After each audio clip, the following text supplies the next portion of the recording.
This is not Batman NES music. What even are you trying to do? No, bad. Bad stream. Hello, everybody. Welcome to Kusogrande, the Bad Video Game Tournament.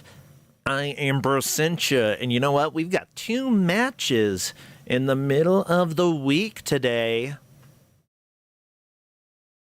Since today is the middle of the week, yeah, 2 matches.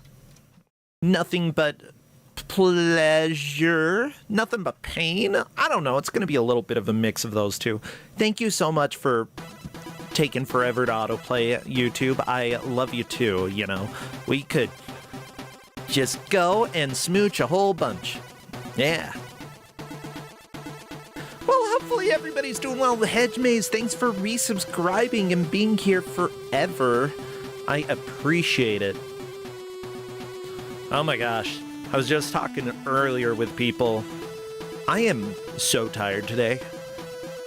I've been trying to get like all of the game dev stuff ready, finished, so that I can get the demo of the NES game out on Monday. I think I'll be able to, but at the same time, I'm worried I might be falling a little bit behind right now. And it's all because of ice physics. I'm not even kidding you. Why? Because I'm trying to add ice physics, and NES Maker is like, you're using too much space, and I'm like, it's just like 10, 15 lines of assembly. That's too much, and it's like, yup. I've used too much, everybody. Tomorrow is going to be my job of trying to cut down on as much assembly as possible. Cutting out the stuff that I don't use, cutting out stuff that I don't care about. I might cut out something that, like, technically it kind of works, but at the same time, I know it uses a lot of space and a lot of variables. It uses like 8 variables. That's so many. So, I don't know. Yeah, it is going to be fun trying to get everything ready for Monday. Hopefully I'm able to have it done. If it ends up being a little bit later, like a couple days later, forgive me. I'm trying. Did I cut the crap? No, the crap has been left behind in the game. No, I cut the crap. What are you talking about? I've been trying to get rid of bugs. Oh my gosh, so much bug hunting. There's one bug that's still in there, though. And I can't figure it out yet. Oh, you know what? I've realized something I can do in order to save space. And it's get rid of a freaking macro and instead hard code a bunch of stuff in one of the scripts. Specifically, there's a note saying you can save a lot of space if you do it different here. And I'm like, okay, thank you. Weren't you supposed to have it written that way in the first place? Like, oh, NES Maker, one of your advertisements said no coding required. Right. Y'all, this is easily the biggest coding project I have ever done in my life. Ever. I mean, mind you, I didn't really go into programming, but because of that, I get to deal with, well, you know, I'm learning assembly, doing it. I'm having a lot of fun. I think it's very enjoyable, but at the same time, I'm exhausted. Can I breathe? Can I breathe today? Yes. Hello, Radama Ford. Good to see you. Also, Polk, Lupine One, Maisie Ann, Taven, Linkura, Tristan, all of you, fantastic. Well, it looks like it's that time. Crappy, how you doing? You're doing okay? Yeah, Crappy, as usual, gonna take us to the introduction. Let's head on over. I don't think there's much to see here.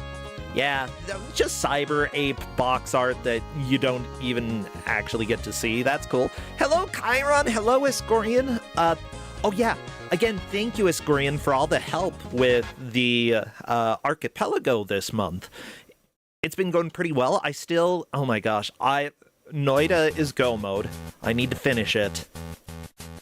Final Fantasy, not go mode yet. We're getting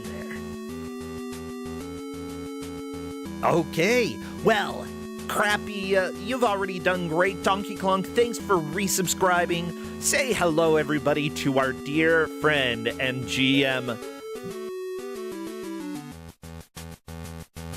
You didn't see that, y'all. Not Electa! Oh my freaking crap! No, ignore it! No, I didn't make any mistake whatsoever. Hello, Not Electa! I wonder what the game could be. Shut up! Nobody saw it. Nobody. Yeah, and nobody saw the game, so nobody knows what the game is. Yeah, you know what? Actually, everybody, you know what's funny? That might have actually been a complete bait and switch. Wait, where's a different game? Because, no, watch. What if it's actually Bloopy Mania, huh? It could be Bloopy Mania instead. Or... Yeah, it's definitely Bloopy Mania. Yeah, it's see, definitely everybody... Bloopy Mania. No, so it's actually, Lara Croft Tomb Raider Legend for the GBA. I double-clicked it! I'm so tired today, everybody. Oh, I'm excited for this game. We got to experience this in one of the GM Hangouts, and you specifically played it, and you played it too much. You played it so much. I did play it too much. I kept playing it after you signed off. I kept playing it until, like, after midnight, and then I was like, I really need to go to bed, but I still want to play this game. It's not good, but it enthralled me, and I think it will enthrall our audience, too. Honestly, I wouldn't be too surprised. What about the players, though? The players get to experience an hour of this. Endy, itching for new games, Spritz, T, and the Whitley. They will have 1 hour to try to make as much progress in this game as possible. And as it turns out, this is actually... let me see, a 2-point match. Both of the matches are today. Ah, crap, I forgot to change... Whatever. I forgot to change the previous screen to say it's a 2-point match. I should just make it generic. Today is the day of I'm just... Or no. Second round. This is second round. 10 points. Yes, second round. Yeah, so everybody has 10 points. They are all kicking butt. And because of that, nobody getting eliminated. I was supposed to change the title screen to say that we're doing round 2, but I was dumb. That's okay. It will be fixed for the next time. Cool. Oh yeah. Radomifort is making a note here that I noticed when you were playing as well. The A and the B button are lowercase, and I don't like it. Yeah, it's... Every time I see the menus, it's not... There's something wrong. It just doesn't feel right. It's just not right. Well, I mean, a lot of things aren't right in this. Everybody, you'll see very soon. Time Stalker, thank you for the gift subs. I very much appreciate that. It's incredibly nice of you.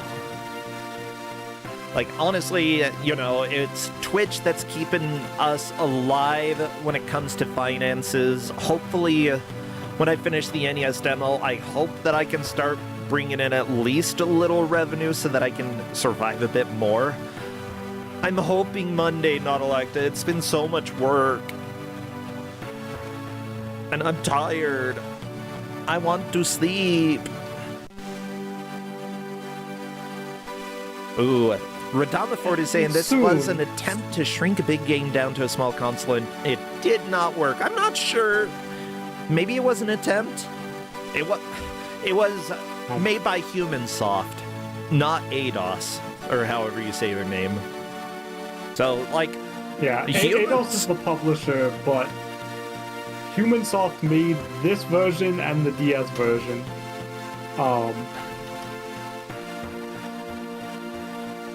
Now, a bunch of people are probably wondering, who the heck are Humansoft?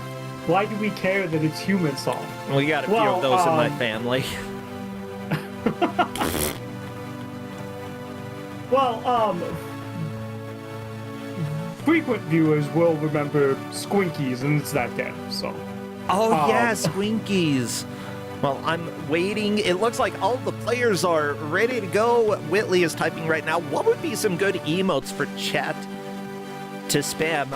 I can wait. I can wait a sec. There's some... Whitley is eating a banana, so bananas? There's some... I think there's some sort of big cat, so any sort of cat emotes I think would be fine. Yeah. If you have anything Tomb related, maybe mummies, even though I don't think there are any mummies in the game. Get all of your Tomb related emotes and big cats spam because we're doing the countdown right now. Best of luck to the players. You know what? Big cat, small cat, some as big as your head. Just get them in there. Yeah. And as soon as I see movement, I will start a timer. Spam, spam, spam. 15 years ago in the Himalayas. Okay, it looks like we get to sit through a little bit of a cutscene.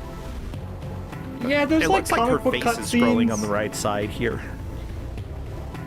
Yeah, I didn't tell them to like read through it because honestly it doesn't matter, and with anything that's like reading based like this, I don't feel like there's a very fair way of showing off the cutscenes when it's like how fast your reading speed is. Oh, and here we go. We're off to a quick start. Of course, Andy using mouse strats, aka leaving the mouse on the screen. That's okay. It's it always makes me laugh. Welcome to a Tomb Raider game that you may know and love, but probably don't. Yes, this is related to the other Lara Croft Tomb Raider legend, but the similarities are basically the levels are themed the same and the story is technically the same, and that's it. So they do have some similar like obstacles, and I don't really want to say puzzle.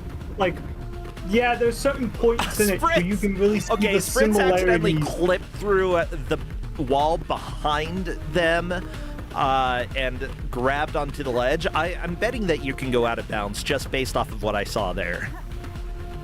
I'm betting it's really easy. To do it, but I would be surprised if you could. Now I want to play with this game because within the first minute, I think I saw a way to completely break it. And I would just like to reassure everyone that this is in fact a GBA game, even if it kind of looks like it could have been a Game Boy Color game. I think someone, when we had when I was playing this in the GM Hangout, I think someone thought this was a Game Boy Color game. Yeah, someone said, come in the middle. Someone said that, and we're like, no, it's GBA, and they're like, oh god. Yeah, the thing is, like, the colors definitely are varied enough, and with the sprite rotation and such, it's definitely GBA, but we're gonna get to sections that will make you question a little bit. Just wait.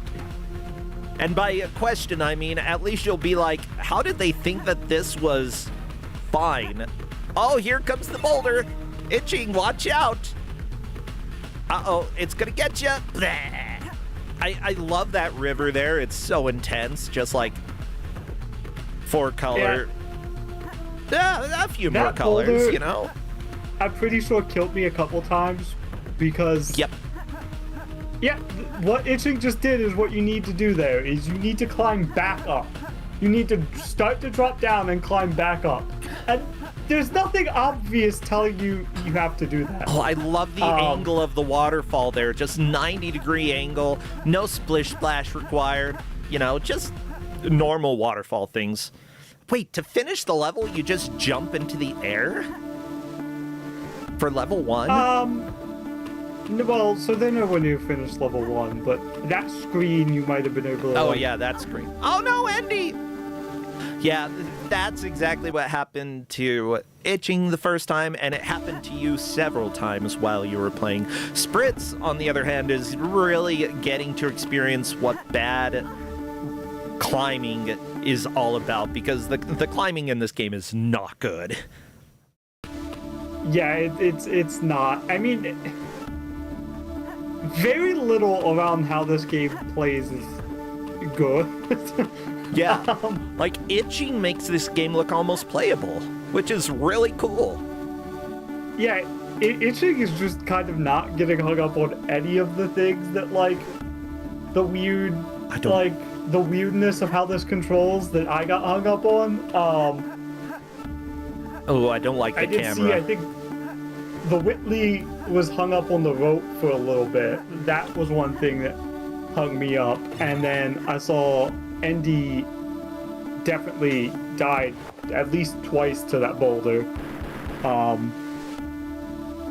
And then, like you said, Spritz is struggling a little bit with the climbing. Although we've got plenty of time. More surprises in tow for even itching.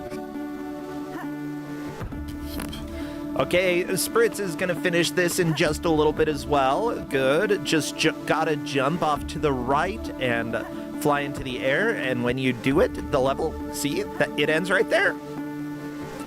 I guess you don't have to jump. You can just climb to the end. Yeah, you can just climb to the end. That is the end of that screen, which is really weird. But, I mean, I'm assuming there's just the limitations of having to, like... They couldn't have this whole level loaded at once, right? Like, there's just no way on the GBA. You're not going to do that. Like... Yeah. On all the other versions, this would just be, like... Right, these levels would just be like all one continuous thing. But not here. Whee! They're itching up above the guards. Oh, they look so angry. They look like the guy from God of War. Kratos? Yeah, that guy. Well, not while they're moving, but, like, if they stand still, they look like they're bald. Oh my god, I hate this music. It's just beep, beep, beep, beep, beep, beep. I mean, if you can call it music, this is music. Well, we've got plenty of time left in this match, so, tracking, luckily, is pretty straightforward. Levels completed, followed by the progress within the levels. The refs who are helping to track this match are Taven, requires constant tutorials in real life, too. Dragus is walking on water graphics. Jerry Eris, Kuso9rande, Legend? We've also got Linker is not even pretending it's not a Prince of Persia ripoff. And finally, Redford defends himself with a brigade of 3 FPS soldiers. Good. That's what you need. Those silly soldiers just kind of walking around with some sort of animation. By the way, out of all of the Prince of Persia-like games out there, and out of all the Tomb Raider games, I'd actually say this one probably controls least like a Prince of Persia game. I've never played a Prince of Persia game, so I can't speak to that. Really? Yeah, no, I don't think I have. I've also never played a Tomb Raider besides this and now what other... a few, yeah, let's just say that we all got to experience a little Tomb Raider that night. Yeah. We were definitely looking for the worst Tomb Raiders, and, this was among them. Yeah, I feel like this might have been one of the outstanding games that we found.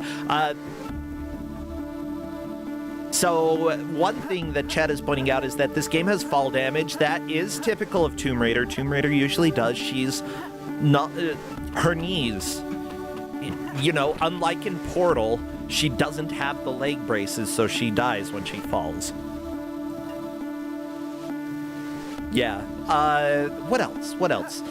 So fall damage. Yeah, occasionally there are boulders that will kill you, and occasionally there are boulders that won't kill you for some reason. Yeah, the players are really getting a grasp of this swinging so much better than I would have expected. Good for them. Honestly, I will say fall damage is probably one of the... Fall damage and, like, pits are probably the most dangerous things in the game. Oh, yeah. And the boulder, but, like, the least dangerous thing is the people with guns. The soldiers with guns are, like, one of the least dangerous things in the game. Yeah, why would a guy with a gun be dangerous, huh? I don't know. Okay, that music was very short and kind of groovy for a second there. So Don't worry, I'm working on getting the tracker up for everybody. It'll be up in just a second. So we did miss it on Itching's side, but Endy we just saw the using the boulders to crush the soldiers, having the boulders roll very slowly into the soldiers and just kill them. Yeah.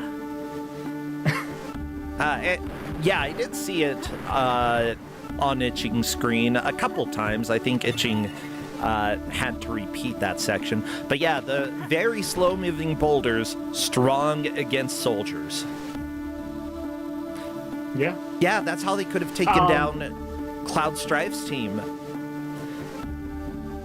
Really? It looks like Brits got past the boulder rolling down the river. It killed them a few times as well. Honestly, I think it killed everyone at least once. Because of course it did. Oh, the yeah. game gives you no indication about what you're supposed to do there. That won't be that's not the only time in this game that they will just guarantee die the first time they encounter something.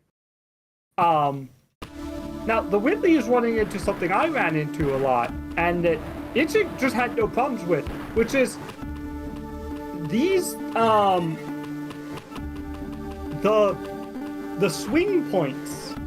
Yeah. The, like, branches or whatever they're supposed to be that you swing on, they can be really hard to, like, hit the right spot to grab onto them. Oh, yeah. Itching just made it right past that section. I don't know how. I mean, Itching is just doing really well. This game is just clicking with him, obviously. But some of our other players have struggled a little bit with some of the controls and movement.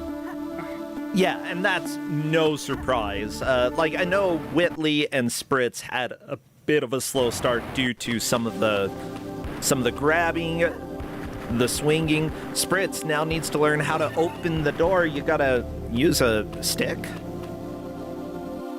I'm not It's a grappling hook, I think? Grappling hook. That makes more sense. It doesn't... It's not obvious what it is, or... I think it's like a magnetic grappling hook, I think? I don't... Oh, wait until you see the vine climbing. Or like, whenever you climb up a ladder or a vine in this game, it looks beautiful. Time Stalker loves the swimming sprite, but the climbing is just so good. Everything seems like it's the wrong perspective here. No, the swimming sprite is really good too. All the animations are absolutely awful. The animations are just so hilariously not good that I feel like that's one of the things that just makes this game charming to me. It's just the animations are just so we're seeing the climbing some on Endy's side. Oh yeah, and you Endy can see just slowly sliding. She's not even like touching it with her legs. She's just touching it with her hands, like barely, and pulling herself up just that way. I guess Lara Croft has a ton of upper body strength. Oh yeah. Oh yeah, Itching climbing up now. Look at the legs. This is not how you climb. This is not how you climb a chain. Whee! This also isn't how you slide down a chain. But you shouldn't slide down chains. It's gonna hurt your hands. Fair, that too. What about this type of climbing here? Oh, the horizontal. Okay, that's usually not how you climb across a gap with a chain. What is she doing with her legs? Is it implied that, like, the wall is close enough? Yeah, I think that she's... Even though the chain lines up with you standing in the middle of the floor, perspective is hard, you know? Okay, I think it's mostly Andy they grabbing didn't want onto to make, nothing. They didn't want to make different animations for walking along the, like, climbing along the ledges and climbing along the chains. So they just made one animation for it. Yeah. Now, one thing that we actually noticed earlier tonight is that the manual is really wrong. in some ways. Specifically, we were looking at the controls because it lists the controls. This is in the GBA manual. R button, if you hold R button, it accesses the inventory. Control pad, left and right, selects a weapon. This is in combat and item controls. A button is to fire. Control pad plus A button is running shoot. Control pad plus A plus B buttons run and jump shoot. L button is grapple. Y button is action, and R button is holster weapon. And chat, I want you to tell me what's wrong about what I just read to you. Okay, it looks like somebody has noted the Y button. There is no Y button on the GBA. That's correct. Good job, Fireball. We assume they copy pasted from a different versions, probably the DS version's manual, maybe. We're not sure. The DS version was also made by HumanSoft. But we think they may have copied from another version's manual. Maybe. Possible. I at one point thought that maybe the person that uploaded the manual had accidentally uploaded like some pages of one manual and some pages of a different manual. But then I noticed that there are like screen caps of 2 pages because it's like folded out, right? So yeah, where both of them are in one picture, but one of them has the screenshots from this game, and one of them has screenshots from a different version of the game. So yeah, like looking at it, that or it's just the loading screens that they have pictures of. Like the majority of the screenshots in this manual, I believe, are the loading screens.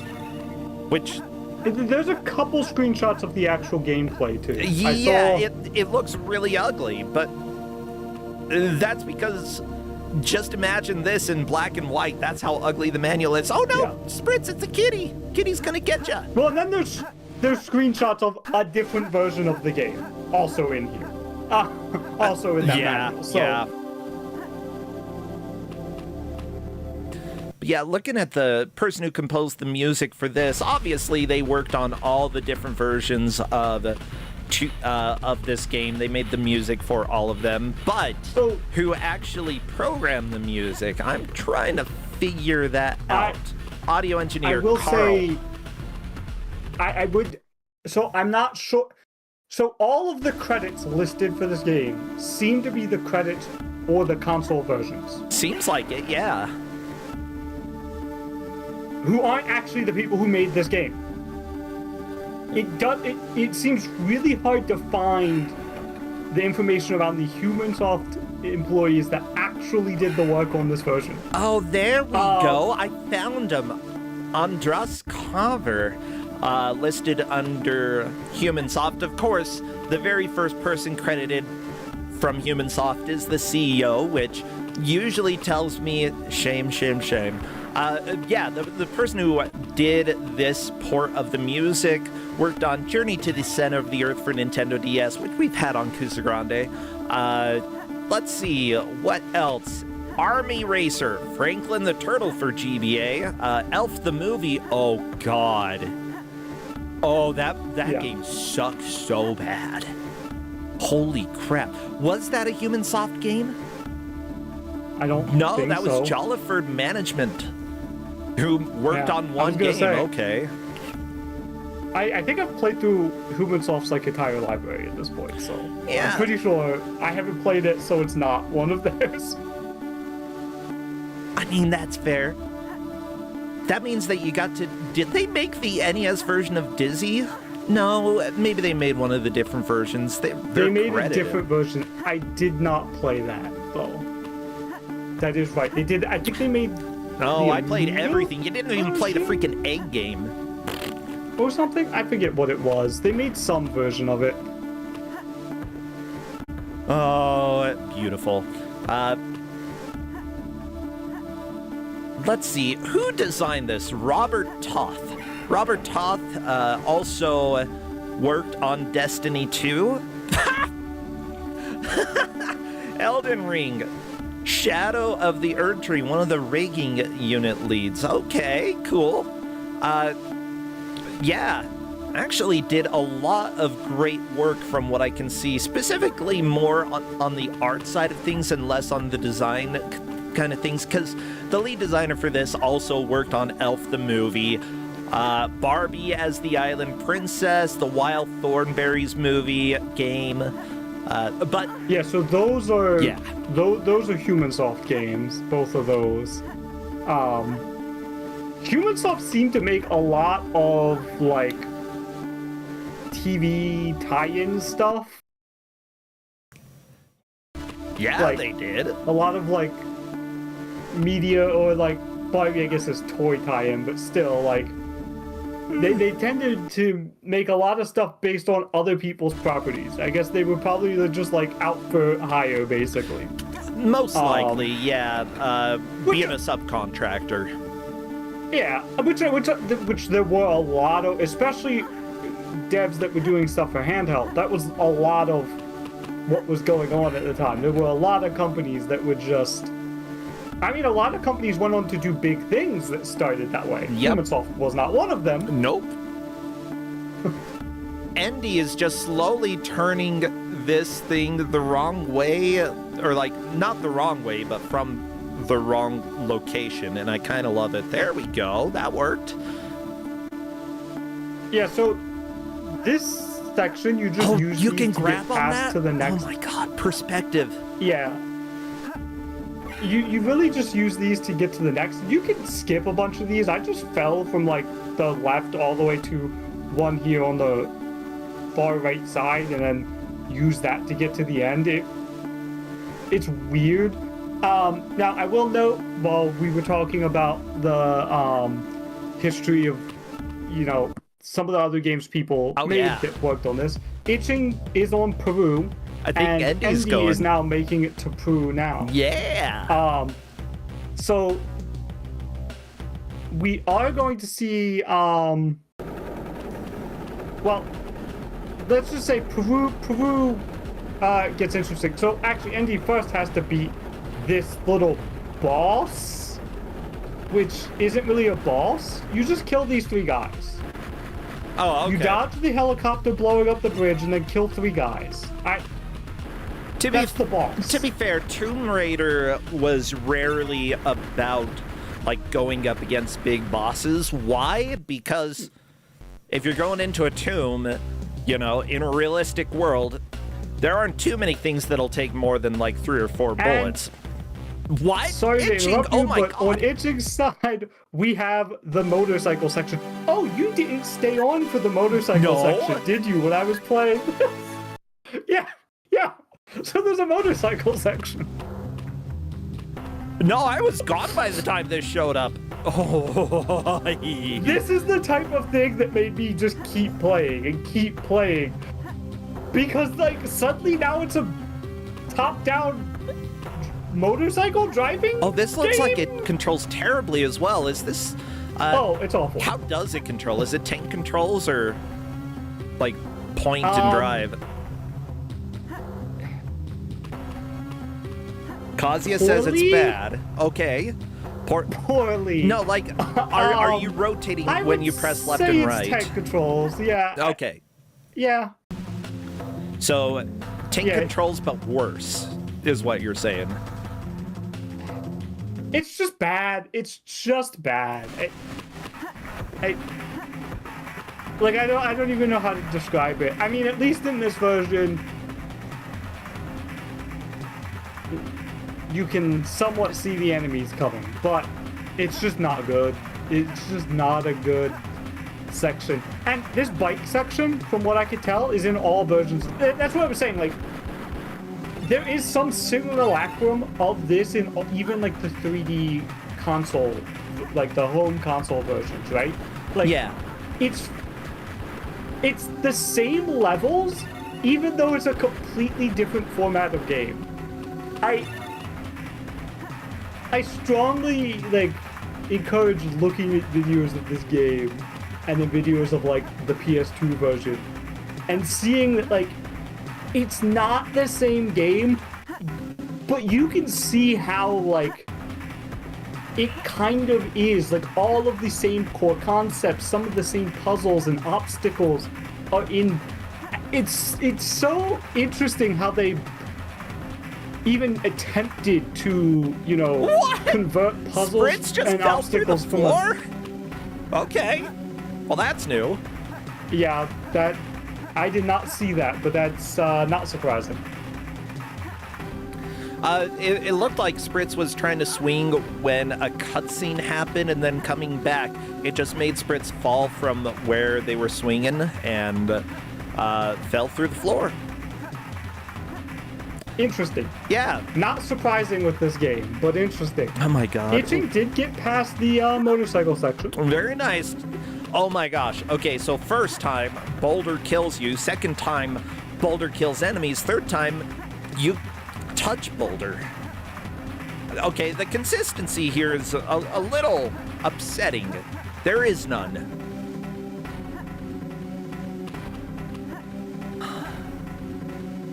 Oh my god, perspective is... It's such a cacophony of visuals, just like being able to tell what is in the foreground, background, where you're going to be able to walk, like where Andy was. I would have assumed that jump made sense, but no, I guess not. So Spritz is now in Peru as well, I think. Yeah, I see Che. Yeah, this looks like Peru. And it doesn't Whitley look is like also Peru, giving... but you know. It looks like the level. It looks like the level, Peru. Yeah, I can get aboard that. The Whitley is also no. With the Whitley ran past one of the enemies, and then just jumped off the edge. You know, you have to kill the enemies. There's no reason for you to believe you need to kill the enemies, but you do. You have to? Yeah. It's a boss. The enemies are effectively a boss. You have to kill them and then the level ends. Gotcha. Oh, there we go. The Whitley is through. Very nice. Now, one thing to note... At least I think that's how it works. That's what it looked like, yeah. Somebody in chat said that you can tell it's Peru because there was a building that said Peru, and that sounds about right. Okay, nope, Spritz, that's how you fall down and hurt your legs. Poor... One thing that I do like about this game so far is that the ammo is very accurate to the game. I mean, like the other games. Except that you do have to reload. For the other Tomb Raiders, you just shoot forever, you know? Infinite bullets. Yeah, not in this one. So we more of the swimming, and we can just see the glory of the horizontal swimming underwater that just makes no sense. Oh, baby! Yeah, the butterfly stroke. Press A to use. What are we... Okay, Itching found a new way to swim. That's cool. Okay, we've got the pulsing orbs. Don't know where Itching's going. Guess we're trying to figure out where. Oh, the weird dolphin swim. All three of these players got through Bolivia a lot faster than I did. Not surprising. These are 10-point players. These are good players. But that just means we get to see more of stuff like, hey, more driving over on Andy's screen. Oh, we get to see the motorcycle section again. The number of things that, like, stop you dead in your tracks and deal no damage to the bike. Just amazing. Yeah. Yep. Realistically, like, there's nothing stopping you from completing this section. It's just annoying because it's just going to take you a long time. Yeah. Because it's bad to control. Oh, it's so bad to control. Like, run into a wall, stop dead in your tracks. Also, the amount of lag that shows up if there are two bikes on the screen, even with one additional bike. Here's the deal. I'm dealing with lag making the NES game, and, like, trying to make it so that it's going to be reasonable. And by the time GBA was out, they could have done this section with no lag. Easy, easy, easy. Yeah, but also, by the time this game came out, they could have just not tried to put it on the GBA. Yeah, that's also true. This is 2006. 2005, I think, right? I copied and pasted from what you said. Is it 2006? Okay. Yeah. I might have been misremembering a different game. That was 2005. Yeah, this was 2006. Okay. Whitley climbed that pole, kind of. But yeah, this is the 2006. I mean, you absolutely could have just not. Just gone. Okay, this system is not suitable for a Tomb Raider game. I mean, but I guess think it could still have worked, but like, you need to make graphics that are easier to distinguish from other stuff, because it's hard to tell what is something you can stand on or jump on and what isn't, you know? The perspective is a real problem. There are times where there's like a slight slope down where the Whitley was, for example, that looked like it was a smooth surface to the right, but no, it was a slope for some reason. Yeah, and knowing, like, being able to actually see what you need to jump to in this cacophony of visuals, that's a huge struggle. It can be really hard to just know what they expect you to do on some of these like levels and like actually see the path sometimes, because there's just a lot going on sometimes. Oh yeah, visually.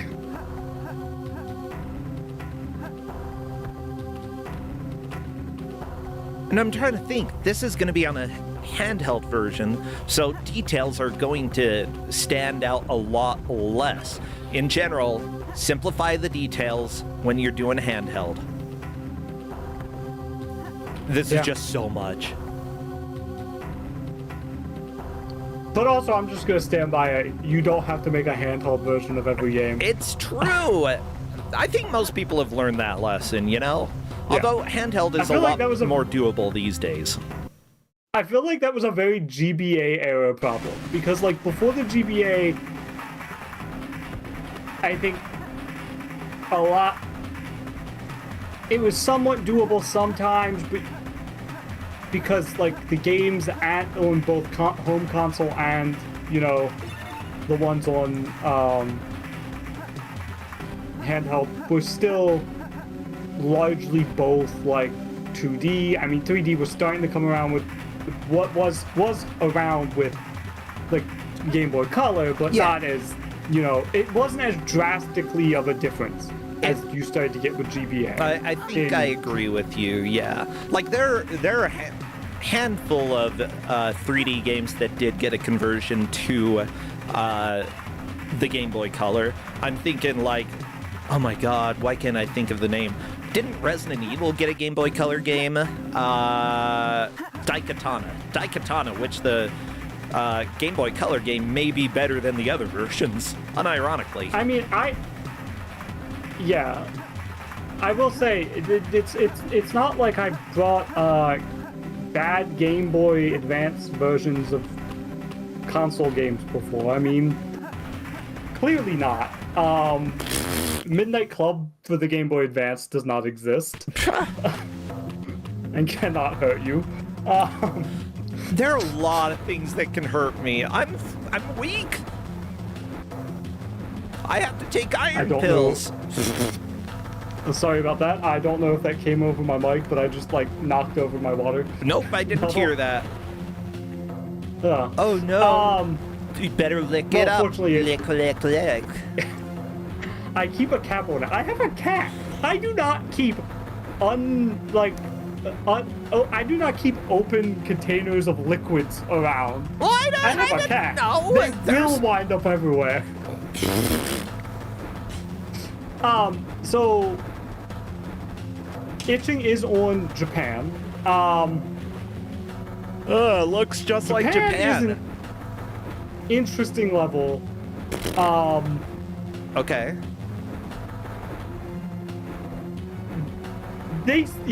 He seems to be lost right now, and I don't blame him. Figuring out where to go in Japan at the beginning of Japan is a bit of a mess. Even though it's Are linear. coming up. I will say, it's a little bit of a spoiler, but everyone pay attention to itching for the next little bit, because we're coming up on Yeah, that climbing animation. my favorite section. Okay, I'm watching. There is just some wild stuff. So, itching immediately going up here, vertical, and this is actually where he needs to go. Okay. Let's see if we can figure out how to grapple this. So, the first weird part about this is you can only grapple this from a specific spot. You need to be on the left here of it. Okay. If you are anywhere below it No. or to the right of that flashing window, you cannot grapple it. Or you can grapple it, but you won't be able to do the action you need to do.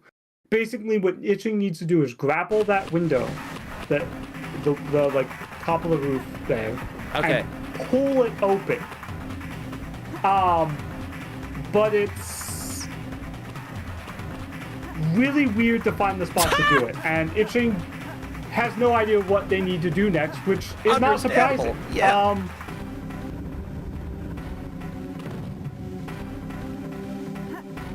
Yeah, and without before in chat, kind of spoiled it already. Yeah, you're trying to get inside there to get onto that motorcycle that's in there. You're on a roof. Why are you getting on a motorcycle? To jump to another building. That's why this is an action game.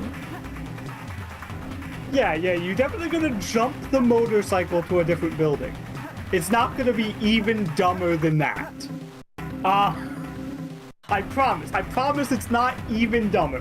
Okay, itching is trying to grab onto this thing that almost looks like it's... Okay, it does It's look not. like it's monkey bars, but you can't use those. It's a lie. You cannot. It's a lie. Do not trust bar-shaped things. They are sometimes not real. Thing is, itching was going the right way. Itching was up where he needed to be. But just couldn't figure out what he needed to do up there. Which again, very understandable. Ooh. I think Andy is now also heading into Japan. Was that the cut? No, okay. That was not yet the cutscene for the end of Peru. That was one of the mid level cutscenes.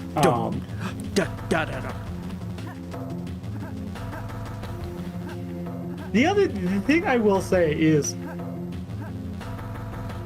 I love their effort to still try to bring the cutscenes in the version of those comic book cutscenes. Yeah. I honestly, in early handheld games, I kind of find those comic book cutscenes kind of endearing. I like them. They're How do you use grapple? Okay, Oh, okay. there we go. Okay, maybe.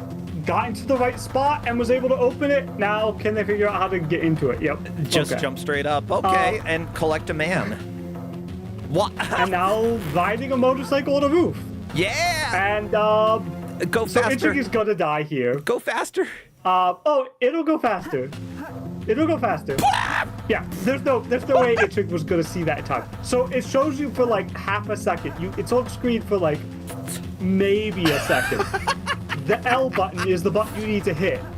You're never gonna see it the first time. You are going to die here Oh, that's the first time. amazing. Oh, I love video It actually games. took me 2 or 3 times before I could actually see what button it is, because it goes by It's so L. fast. When you're playing, Right. it goes by so fast.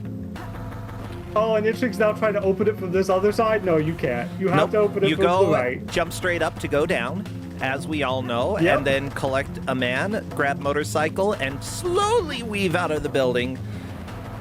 Okay, can you hit So, L? what Can do you you- hit L? So what do you want to guess L is going to do for you here, right? Because you're just jumping the motorcycle. Why do you got to press L?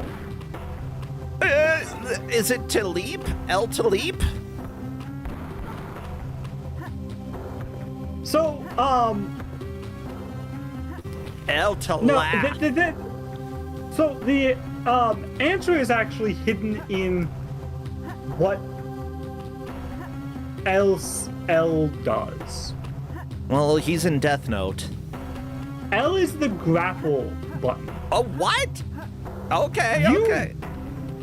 Yes, L is the grapple button, which should kind of give you a hint as to what you're about to do. So we're gonna But grapple, why would you right? be grappling while on a motorcycle? It's to grab the bars up ahead that Itching was trying to grab earlier. Yep. So why did you need the You motorcycle? didn't need the motorcycle. That was pointless. This is stupid. Oh no, we've got gross parallax. I don't like this. Okay. Let me just say, stupid. It is. It's so dumb, and I love it. This is what kept me playing. I guess every time I was like, okay, I'm done. I've seen enough.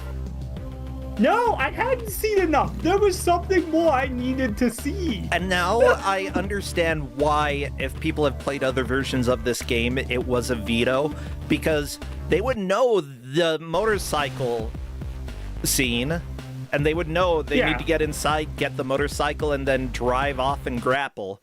It's just like, Yep. I imagine this sticks point to point what happens in the other game, and they're like, we're not talented enough to make an escape sequence with that actually looks good, but we can certainly make her grapple.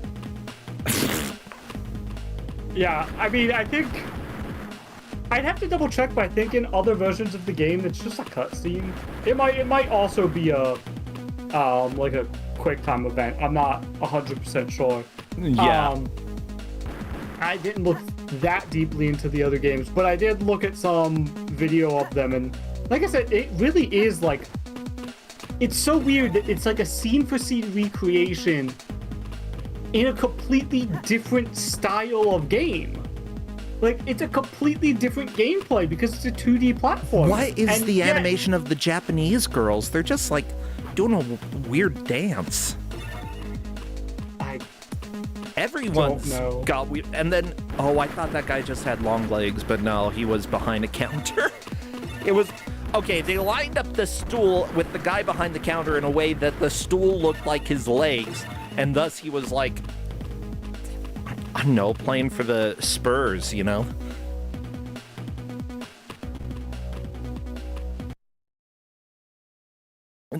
So itching is now onto the point where you have to grapple these platforms to get them moving Uh-oh. and then jump on them. Yeah, You have to create your own swinging platforms. I mean, I like the idea. This is terrifying. I don't trust Game Boy Advance physics.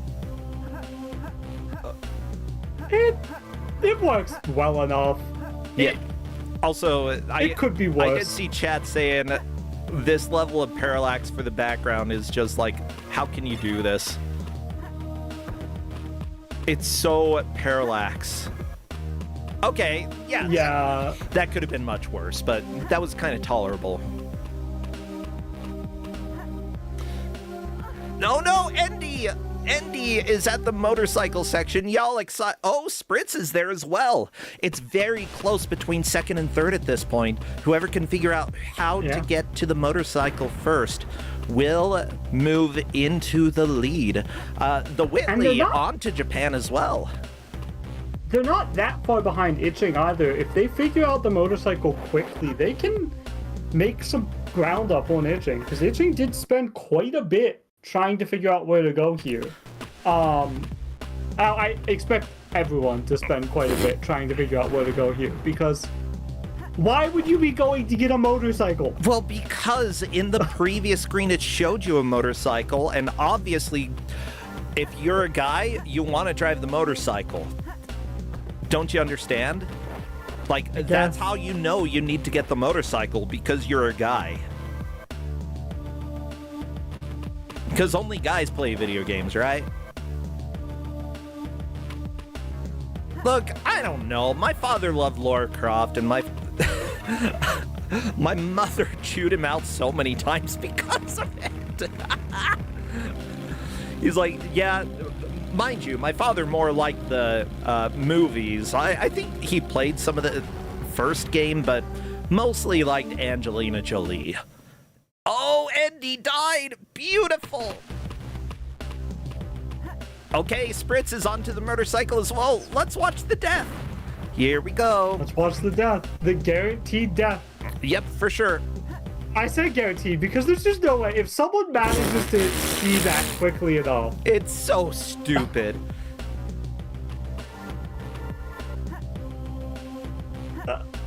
I love it. This is just the type of reason I needed to give this game out. This game just needed to be on. It belongs so. It's not the worst game. It's not the worst game by far. It's so endearing in some ways, but oh yeah, there's just so much about it that it just deserves to be here, and it needed to be shown off. I'm so glad. Itching is at an interesting part. So we talked about boulders can, hit you. You can roll boulders. You can do all kinds of things with boulders. Yeah. Did we learn a new thing for boulder? Yeah. So we'll see if Itching figures out. No, you can't just run through it. So what you need to do here is take this boulder, push it forward, and use it to block the bullets from these little turrets as you run over the turrets and crush them. Okay, so it's like an escort quest, but the boulder is escorting you. Okay. Yeah, and also boulders block bullets, I guess? Well, I mean, yeah, they would. I'm not sure how they block the bullets from the wall, but they certainly block the other bullets, yeah. Nope, can't crush man. Gotta I shoot. feel like the bullets would be, like, They're trying to shoot ricocheting the off boulder. of it. I feel like there'd just be shrapnel everywhere. I don't feel like the boulder would help very much. I think, I feel like the... honestly, well, how are you going to shoot somebody if they're behind a boulder? It's not heavy enough for, like, gravity to affect the trajectory of the bullet. That would be pretty reasonable. Just make sure that your legs don't stick out from the sides. So, Whitley is now also on Oh my god. the Yeah. motorcycle. Well, Whitley hasn't found the motorcycle yet, but they're on this part I of the think level. Whitley will pretty soon. Why are there, like, Buddhas wait. to collect? Itching is fighting the janitor. Itching is fighting the magical time. janitor. Oh my god! He is isn't magical. a janitor, but it looks like he's holding a broom pole, like a broom handle. Yeah, that certainly looked like a janitor. I think it was Kazuya that dubbed him the janitor, and yeah, I agree. Oh, okay, never. Here's the deal. If you haven't seen the bottom of water, do not dive from that height. That's my recommendation. Have you ever gone cliff jumping, not Electa? No. Okay, I have. I would be terrified Oh, it's to do terrifying. such a thing. It's because, oh no, Andy dying again. It really is going to come down to who can do the motorcycle section first between Andy, Spritz, and the Whitley, who will move into second. Whitley had been in fourth, but I believe has already learned how to get the motorcycle. It's just execution. That's all. Can you press the L button? Spritz! Spritz got it. Just gotta jump. Okay, doing a little swinging. That makes sense. This is still the dumbest thing ever. You getting It's on so a motorcycle just to jump off of it, to grapple something. You could just grapple from where you were standing. Yeah. Oh, Whitley!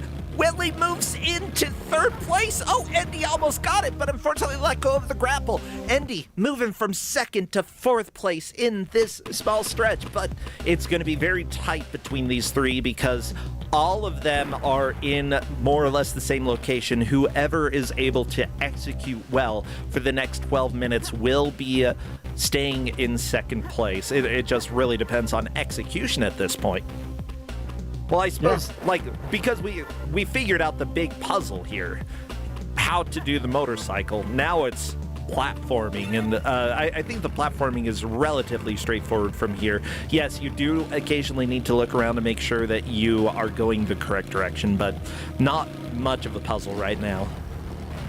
So I will say, itching is in uncharted territory for me, because Ghana, I stopped before I started Ghana. I beat the magical janitor, and then I was like, okay, it's midnight, I need to stop because I've got work tomorrow. Well, it actually probably was like well after midnight. I played this game way too much that night. And so I still have a strong urge to go back to this and beat this, but I did not get to Ghana. So what we're seeing on itching side, complete mystery to me. We could have more surprises. This could turn into a different type of game again. I don't know.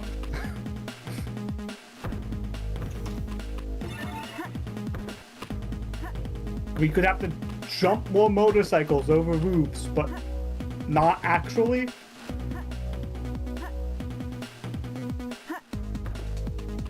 So Andy, Whitley, and Spritz are all right next to each other here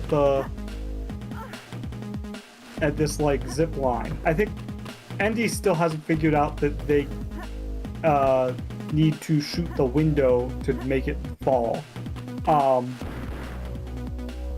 Andy did it. Andy shot the window. Oh my gosh. Who almost fell to his death, but luckily grabbed onto the edge of the platform in just the right time. Meanwhile, Itching is in Ghana. This race for second place is so close. It's really these next couple sections with the swinging platforms and all that. It's really going to come down to all of this. And I will say there's so much this game has to offer that I realized that there's a couple interesting bits that Itching has already been past that we completely missed commentating on because we were focused on all these other players also on super interesting bits. Because like there's just so much going on in this game for what it is. It's so wild. Hey, I've got a joke for you. So, went to the farmer's market today and there was a guy there selling rabbits for a ridiculous price too, like $1,000 a rabbit. I'm like, what's so special about this rabbit? He said, you know, this rabbit will turn into an entire country. And I'm like, what the crap are you talking about? That doesn't even make any sense. How can that work? How can it become that big? And he said, hair today, Ghana tomorrow. Yeah. Oh. Bro, that was bad. I know, I'm sorry. I love puns, but even for me,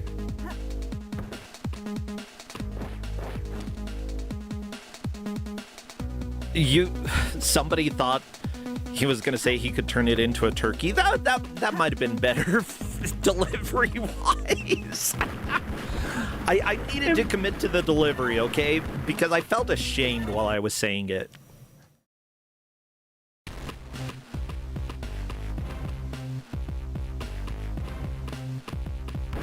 Whitley is struggling to get on the zip line, and I honestly forget if there's something special here you have to do. I thought you just jumped into it, but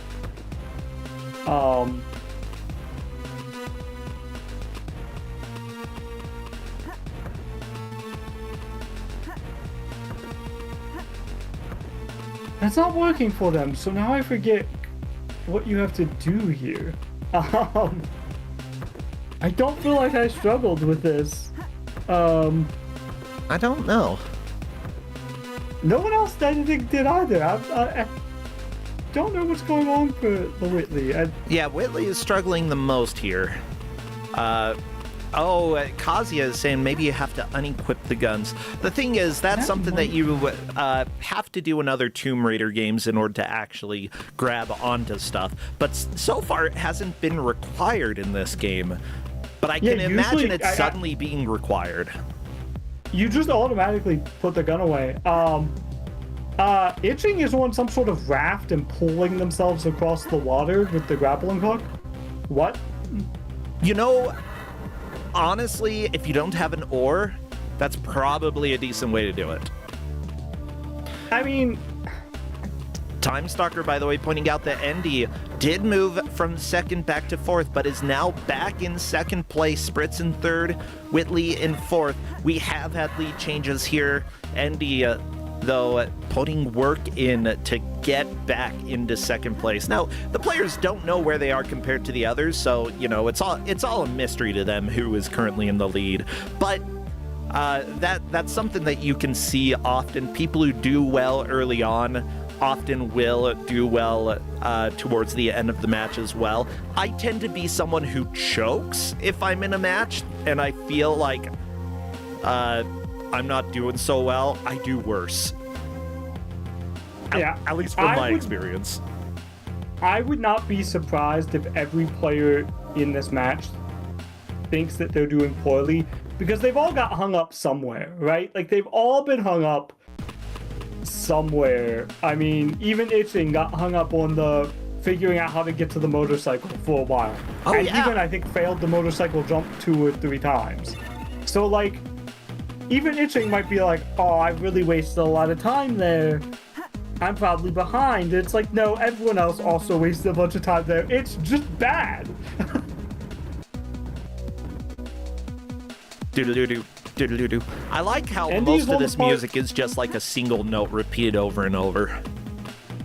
Andy is on the part with the boulder and the lasers. So Andy, once again, is like trying to figure out, like, what do I do with these Yeah. lasers? Like, if I just keep pushing the boulder, they're gonna kill me. That's what They it would don't seem kill you. like. Yeah, they don't. You just push. You keep pushing. It's blocking them. Don't They worry. just activate It's- a turret that you block with the boulder. Oh, yeah, those...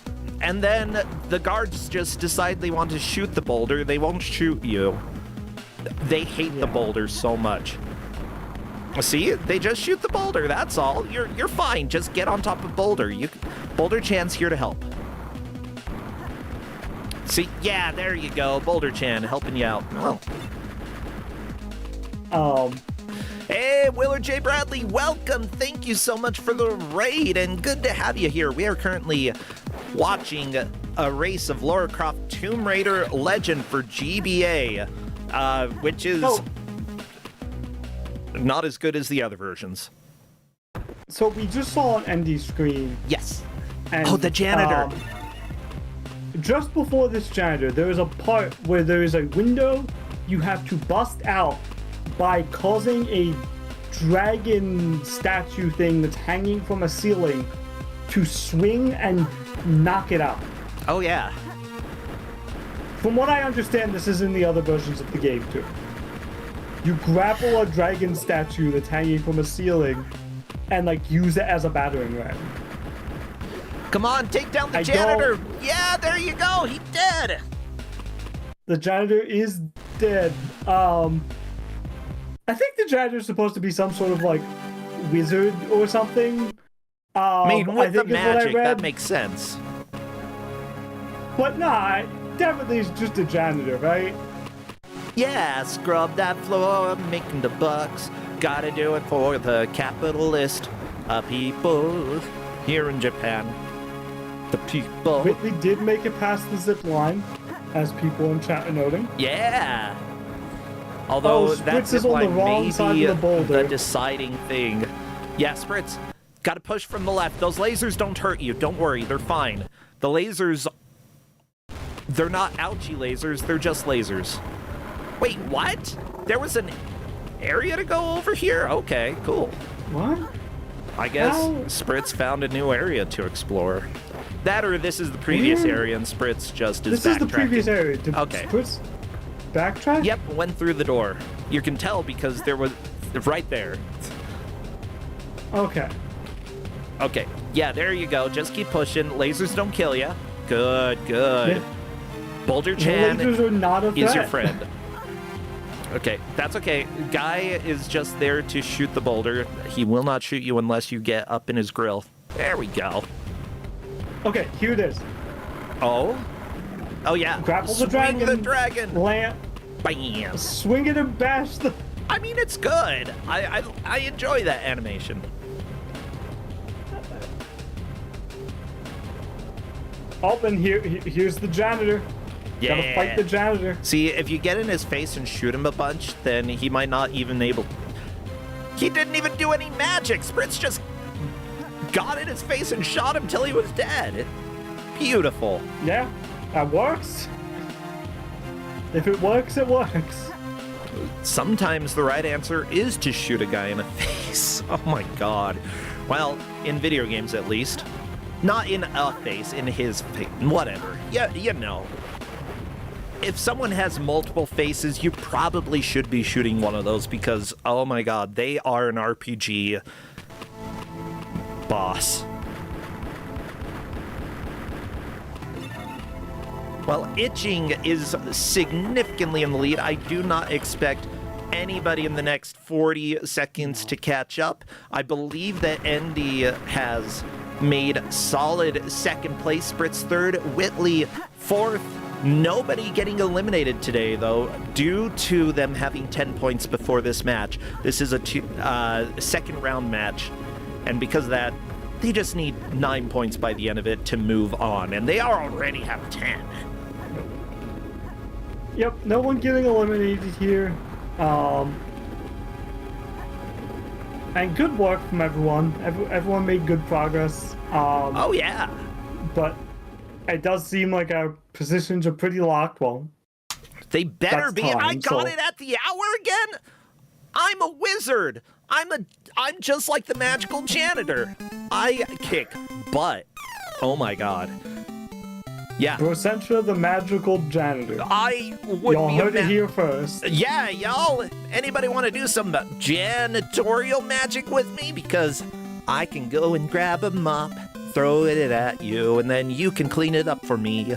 Okay, well, it looks like the players did pretty dang well. Itching coming in first, with Andy in second, Spritz in third, the Whitley in fourth place. Very clear placements here, and honestly, a lot of progress. I know that you played for a long time, and I think despite playing for a couple hours, I'm not sure how far you made it. I made it through Japan, and I played for about 2 hours. But I'm also not a 10-point level player at playing games blind, so not surprising to me that these players did that good. Oh, yeah. Hello there, Itching, and congratulations. Despite the stupid motorcycle, you still had a very strong lead through the entire match and managed to come in first place. Great job! This all came very naturally to me. This is my wheelhouse. Oh, really? Okay. How so? Like, it mostly because of platformers? Do you play a lot of GBA games? I grew up with GBA games, so I was born in '93, so by the time I was 8, the GBA was out. And so I had a lot of games like that, and my parents were interested in games, but not necessarily super knowledgeable. And so I got things like The Incredibles GBA or One Piece GBA, and I beat those games as a kid. Ah, sweet. Yeah, I actually didn't play any GBA until, like, I was an adult. At least in my 30s, I think, you know? So, unfortunately, GBA is one of the handhelds that I really missed. So, gotcha. As for a platformer, obviously you've played a lot of platformers as well. How did this compare to platformers that you checked out from back in the day? So, the climbing mechanics I felt actually worked pretty well. I would say they compared favorably to, like, Uncharted, where you actually have to do something. It didn't feel as automatic as Uncharted. The jumping was the problem. It was very stiff. Okay, gotcha. You still seem to get a lot of the jumping and like the ledge grabbing and like actually grabbing onto the things you were trying to grab onto a lot better than some of the other players. You kind of just smoothed through and got the controls and how it controlled really quick. I'd say in Double general, tap. yeah. Double tap jump when you're doing any jump, And when you're approaching anything that looks like a ledge, mash up, and Lara's more likely to grab onto it. Oh, so possibly just like, well, I'm thinking like PS3 games that I played, especially, what is it, Xena Warrior Princess, like for jumping, I triple tapped jump in order to just make sure while speedrunning that I actually managed to make the jumps because, yeah, responsiveness, not the greatest. So if you don't know exactly where you have to climb something, it makes sense to mash a little bit, you know, hit a few times. Also, that first boss in Japan, I one-shot him with a grenade. What? He just dies to one hit from the grenade, I guess. Maybe it does damage on every frame? It's possible. He hit me once with the grenade does hit me once with his key blast. I hit him with a grenade and he fell down. I love it. Yeah, we did see somebody who managed to fight that boss and take no damage. They got right in the boss's face and just shot him over and over, and then he died. And I was like, he's not attacking? Did you stun lock him? Like, what happened? No matter what happened, though, that was certainly like the speed strat that I saw there. Was there any point here, like, because this game made us laugh quite a few times, was there anything that made you laugh? Falling off the building on the motorcycle was hilarious. That was such a good prank. Oh yeah, suddenly the L appearing. And my first thought, because I'm playing on a PS4 controller, I'm thinking, oh, maybe I need to like press up as I get there. No. Nope. The winning solution is just mash L. Once you're on the motorcycle, close your eyes, mash L, you'll make it. So it does give you like a prompt to mash L. It's just on the screen for like half a second. Mm-hmm. It's a little ridiculous. By the way, yeah. At least once. Well, it would be weird if nobody died there, because it's just, how are you supposed to know? Nobody's psychic here, or are you? I don't know. We'll have to find out later. Is this a game that you would return to? No, I don't think so. Okay, so in your wheelhouse, you're gonna pass going back to it. That's fair. Well, what is up these days, Itching? Are you doing anything over at your own channel, or if not, is there anything that you'd like to plug personally?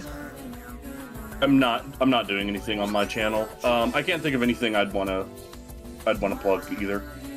That is all right. What about you, Not Electa? Anything you want to plug? Any games that you've been loving lately? I don't really have anything to plug.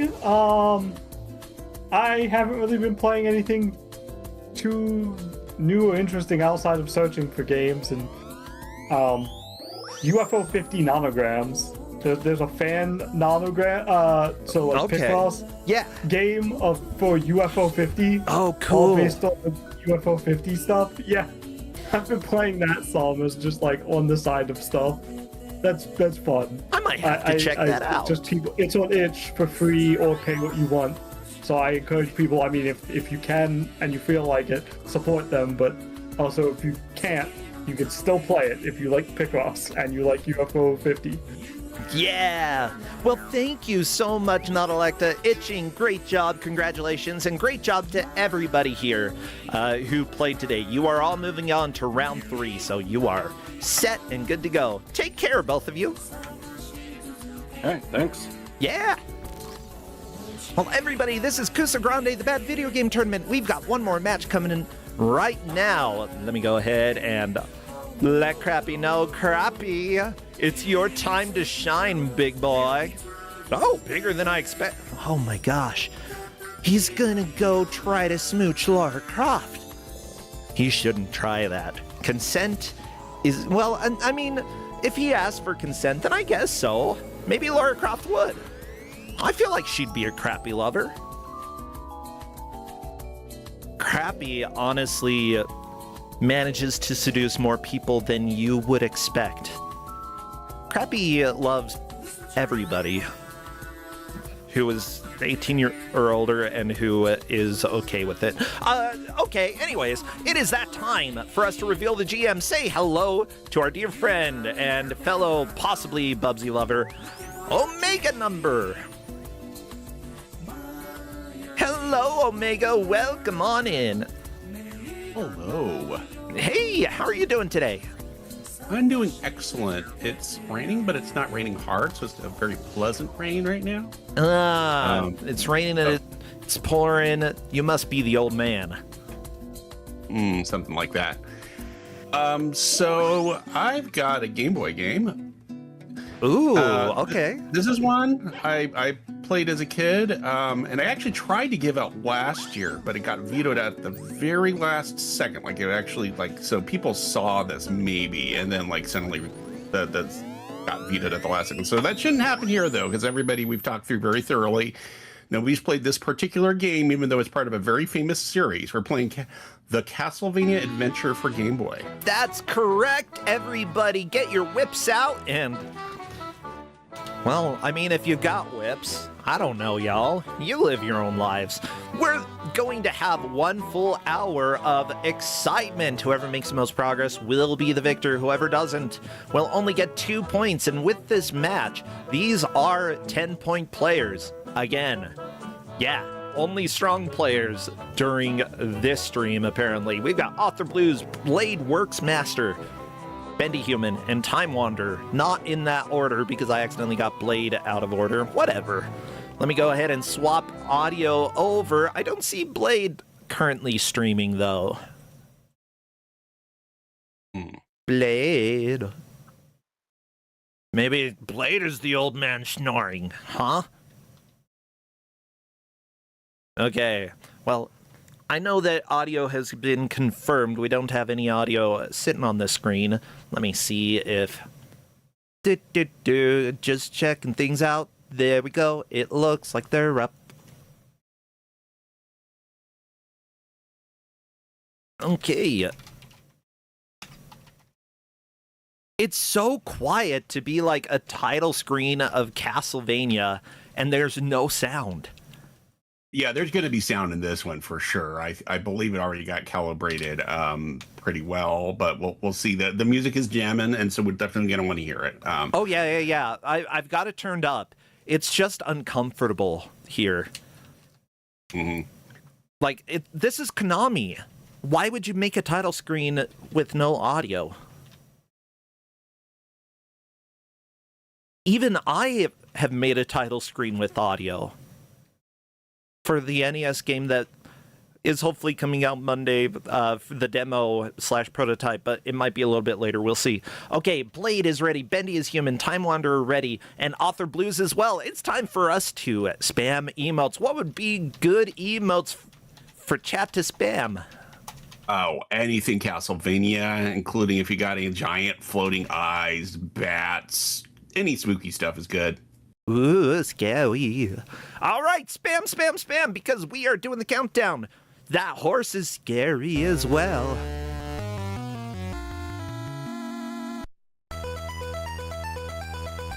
And we are off to a quick start. Good. Okay, I see. Honestly, I was thinking, it's Konami. How could this be bad? It's a little slow to begin with. It's slow the whole way through. It gets slower even. I mean, in a way, it's... So I guess I get to tell a story again. Sure. So, this was a childhood game of mine. Yes. This was... so I didn't have any consoles, but I was allowed to have a Game Boy. So I mostly had Game Boy stuff. I've still got a huge Game Boy collection. And this was one of the games I liked. I did not think of it being Kuso or bad in any sense. And then when I got to be an adult, read opinions online, and they were like, this is the actual worst Castlevania game. I don't think that's true because they hadn't played like Amiga Castlevania or whatever. But you know what I mean? Or Castlevania, yeah. Yeah. It goes very slow, and it has some extremely mean parts. This is Konami at its meanest, especially level 3, which you'll watch out for. This is 4 levels total. But it does get extremely mean for, I'm not sure what purpose. I mean, I was a kid. I just played it enough that I got to the end, and I was happy. We were all happy back then. Didn't know if the game was good or bad. We just played it.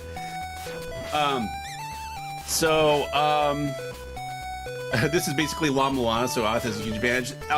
Apparently, the people in this match are Castlevania bucks. They just hadn't played this one, which was the part I didn't know this was going to get through. But like they're like, oh yeah, that was the one I haven't played yet. I played 2 and 3. I just haven't played this one. Yeah, they were very much all excited about it actually in that sense. Oh yeah. So kind of look forward to give a game that they're excited about. I thought I was gonna have to go into the deep reserves today, but no, I came out with this and it went through. So. There is actually a secret right there, by the way, where Time Wanderer and Blade just went by. If you keep going up, I doubt anybody's going to find that. You have to just keep climbing up, and it's really slow, and it probably isn't even worth it. You can find like some more health and junk. And yeah, level 1, they shouldn't have too much trouble, to be honest. Blade is just trying to jump and get this candle. There we go. Yeah, that was a good health refill. Author Blue is trying to go for that as well. Swinging too soon. There you go, you got it. I like that the tombstones almost look like they have a really crappy face on them. Yeah. Yeah, I'm expecting a pretty quick finish of level 1, although we did just have Benny Human find the pit there. I really, where this game really begins is level 3. That's, again, where it starts to get extremely mean. It is possible we'll have a finish. I wouldn't trust what Novosol says. He finished it within the time, but Novosol finishes things. It's also Novosol. Mind you, this is a 10-point match. I personally don't care if people finish or not, I'm here for the fun, and it's the last match of the night, If we get to end a little bit early, that means that I can, relax a little bit, which I need to because I've been stressing out about getting this NES prototype / demo / whatever finished. It's I'm supposed to be finished on Monday, but I ran into problems today. Problems.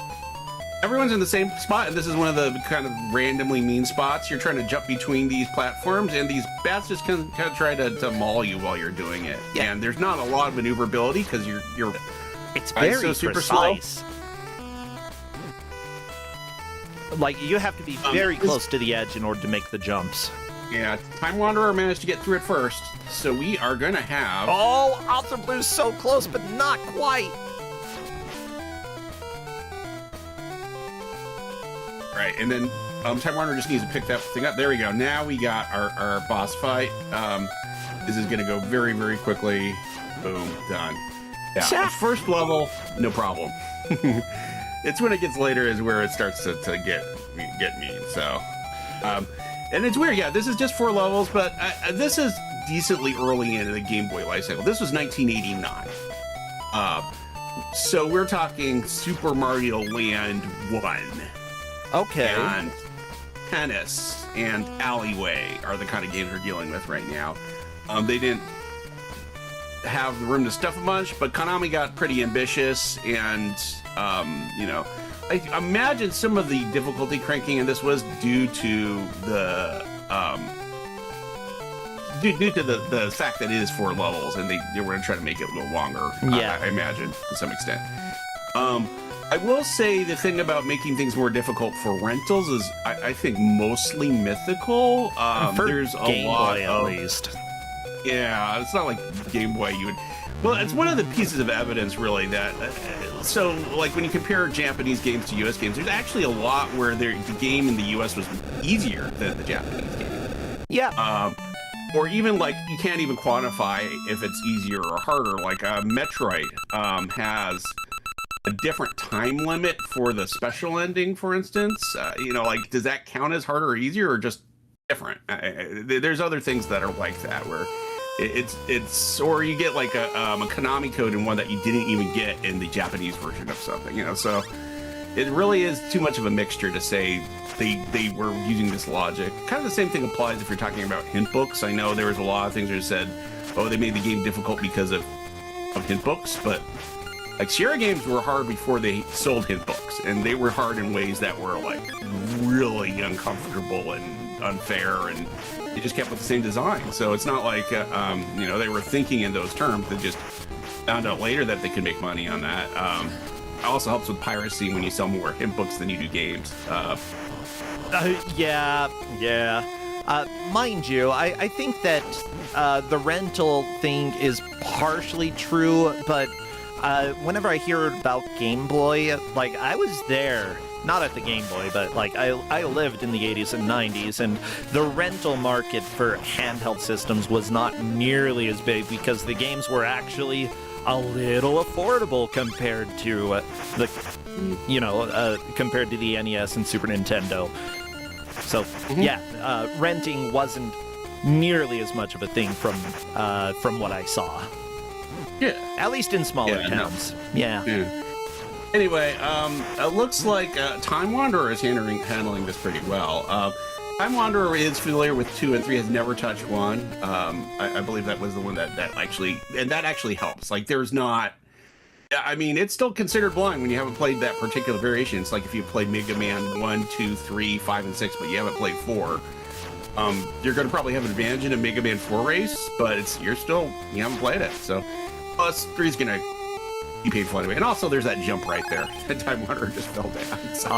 Yeah. And also at the last life. So I expect we're going to get our first continue for Time Wanderer. I do want to thank the referees who are helping to track this match. The refs that we have for this match are Bad Chop wishes to be a Dracula. Oh, you wish granted. Taven rolls his eyes and explodes.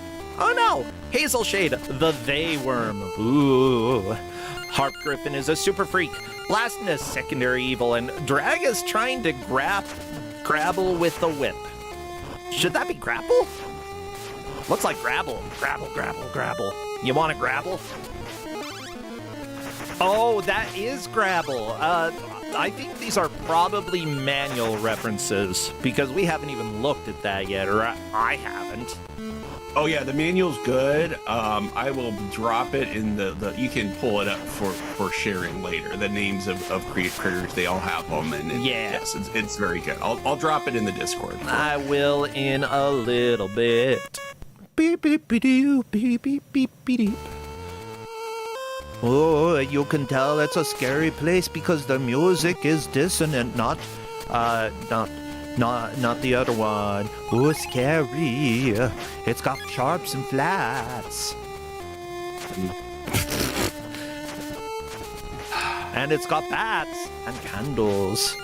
So, what is our adventure here? Like, why are we adventuring?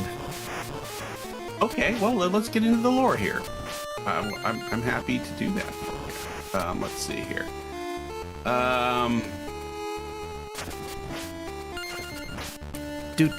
Yeah, Time Wanderer not super happy about what happened there, but you know what? Yeah. We'll see a few game overs every once in a while. Yeah, just a few in this game. Just a few. All right, let's go for it. Some lore here from the book. Your terror is at hand. Okay. To confront the death-defying count, insert the cartridge into the Game Boy, and then click onto the power switch. When Konami appears on the screen, press the start button. I love that that is part of the lore, inserting the card. I'm just reading the lore. Yeah. Keep going. Now you're in the misty midst of Dracula's less than welcoming lair. There's no place to hide, no place to run. The only direction you can go is dead ahead into the darkness that is Castlevania. With the taste for sweet revenge on the tip of his fangs, the bloodthirsty Prince of Darkness hungers for a second delicacy, and your throat is definitely on the menu. But before you reach this host of horrors, you must risk your neck against multitudes of unearthly evils that lurk around every corner. I don't want to do that. It's scaring me. All told, there are 4 levels of dank dungeons, torture chambers, and vampire crypts at the dead end of each. You'll find a primary evil who's waiting to terrorize you. Before proceeding to the next level, you must crush and demoralize. Not that it has a lot of morals to speak of. This beast. No, demoralizing him. They're gonna be like, oh, your suit ain't fancy enough. Oh!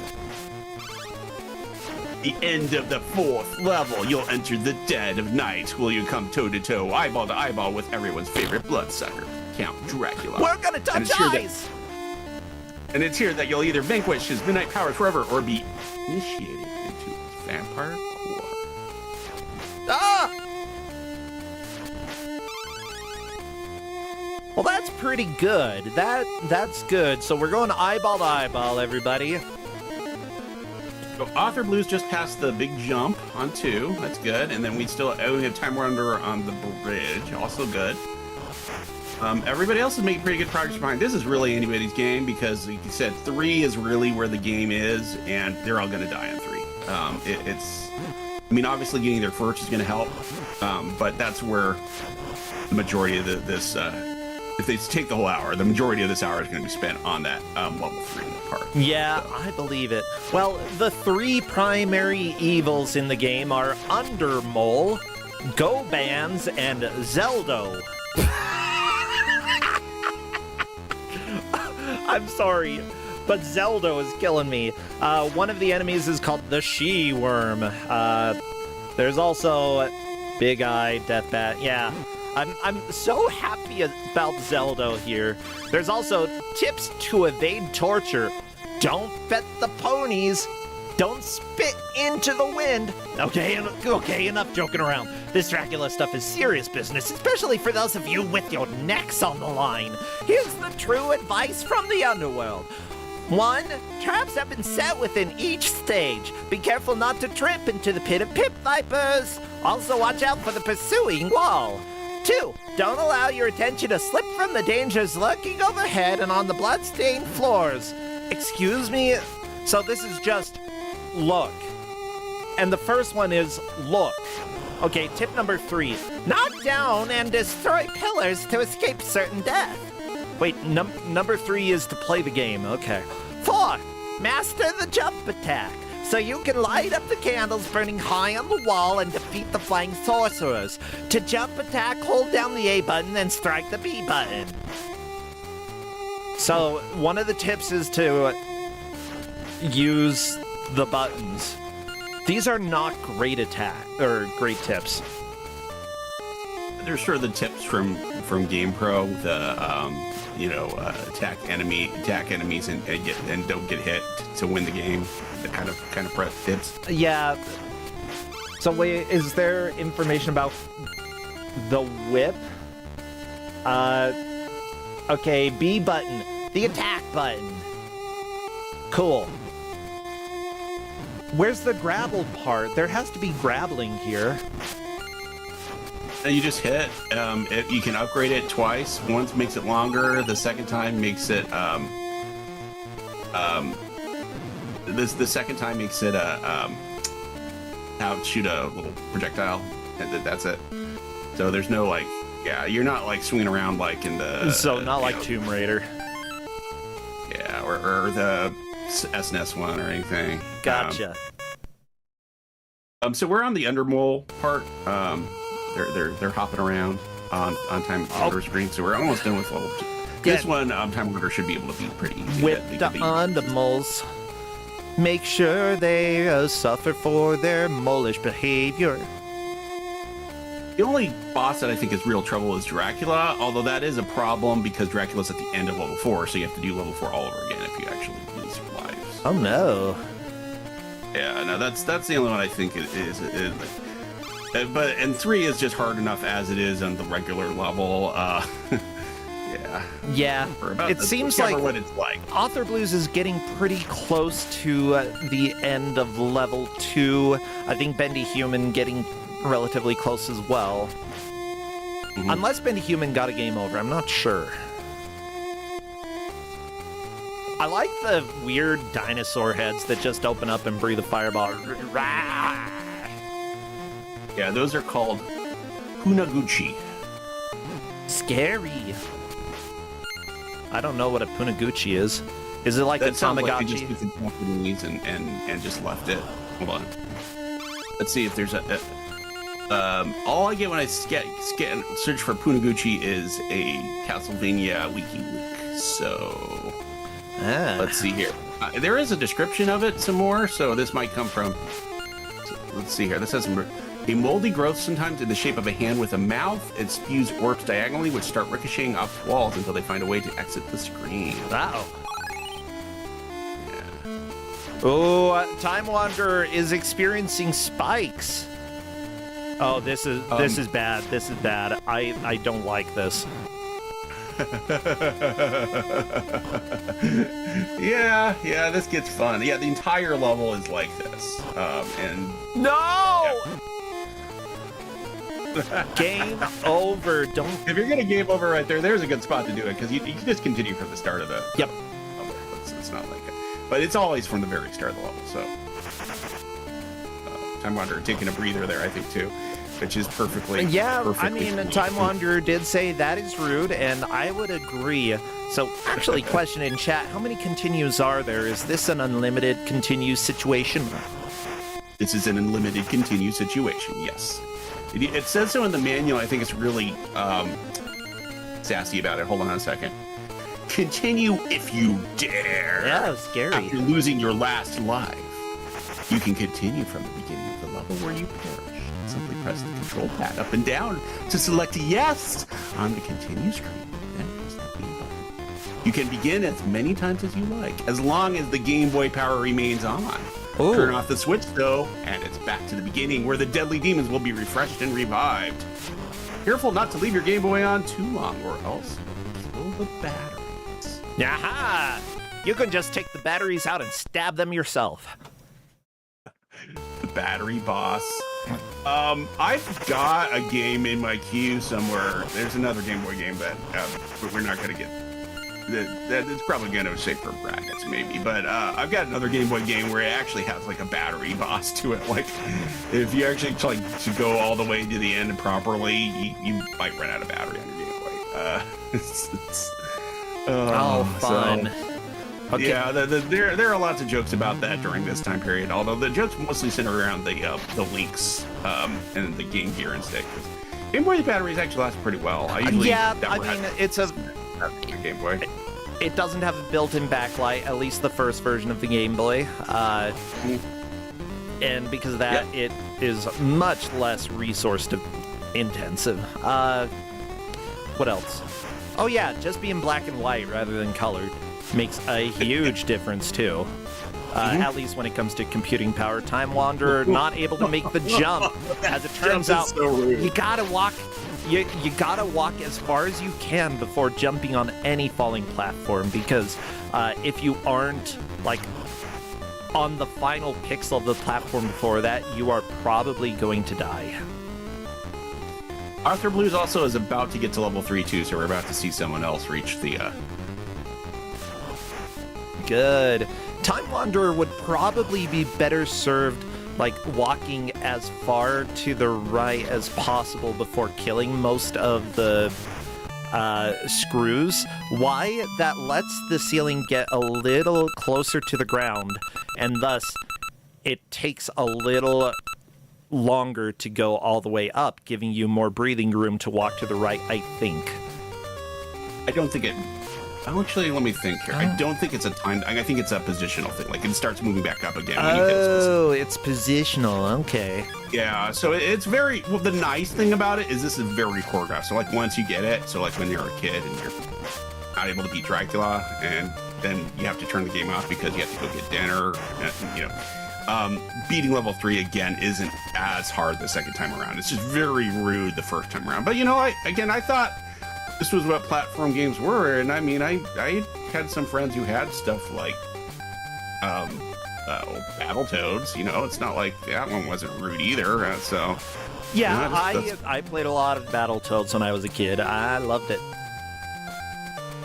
So let's see here. It looks like Author Blues made it to the no, but just a pixel or two too far to the left. That's.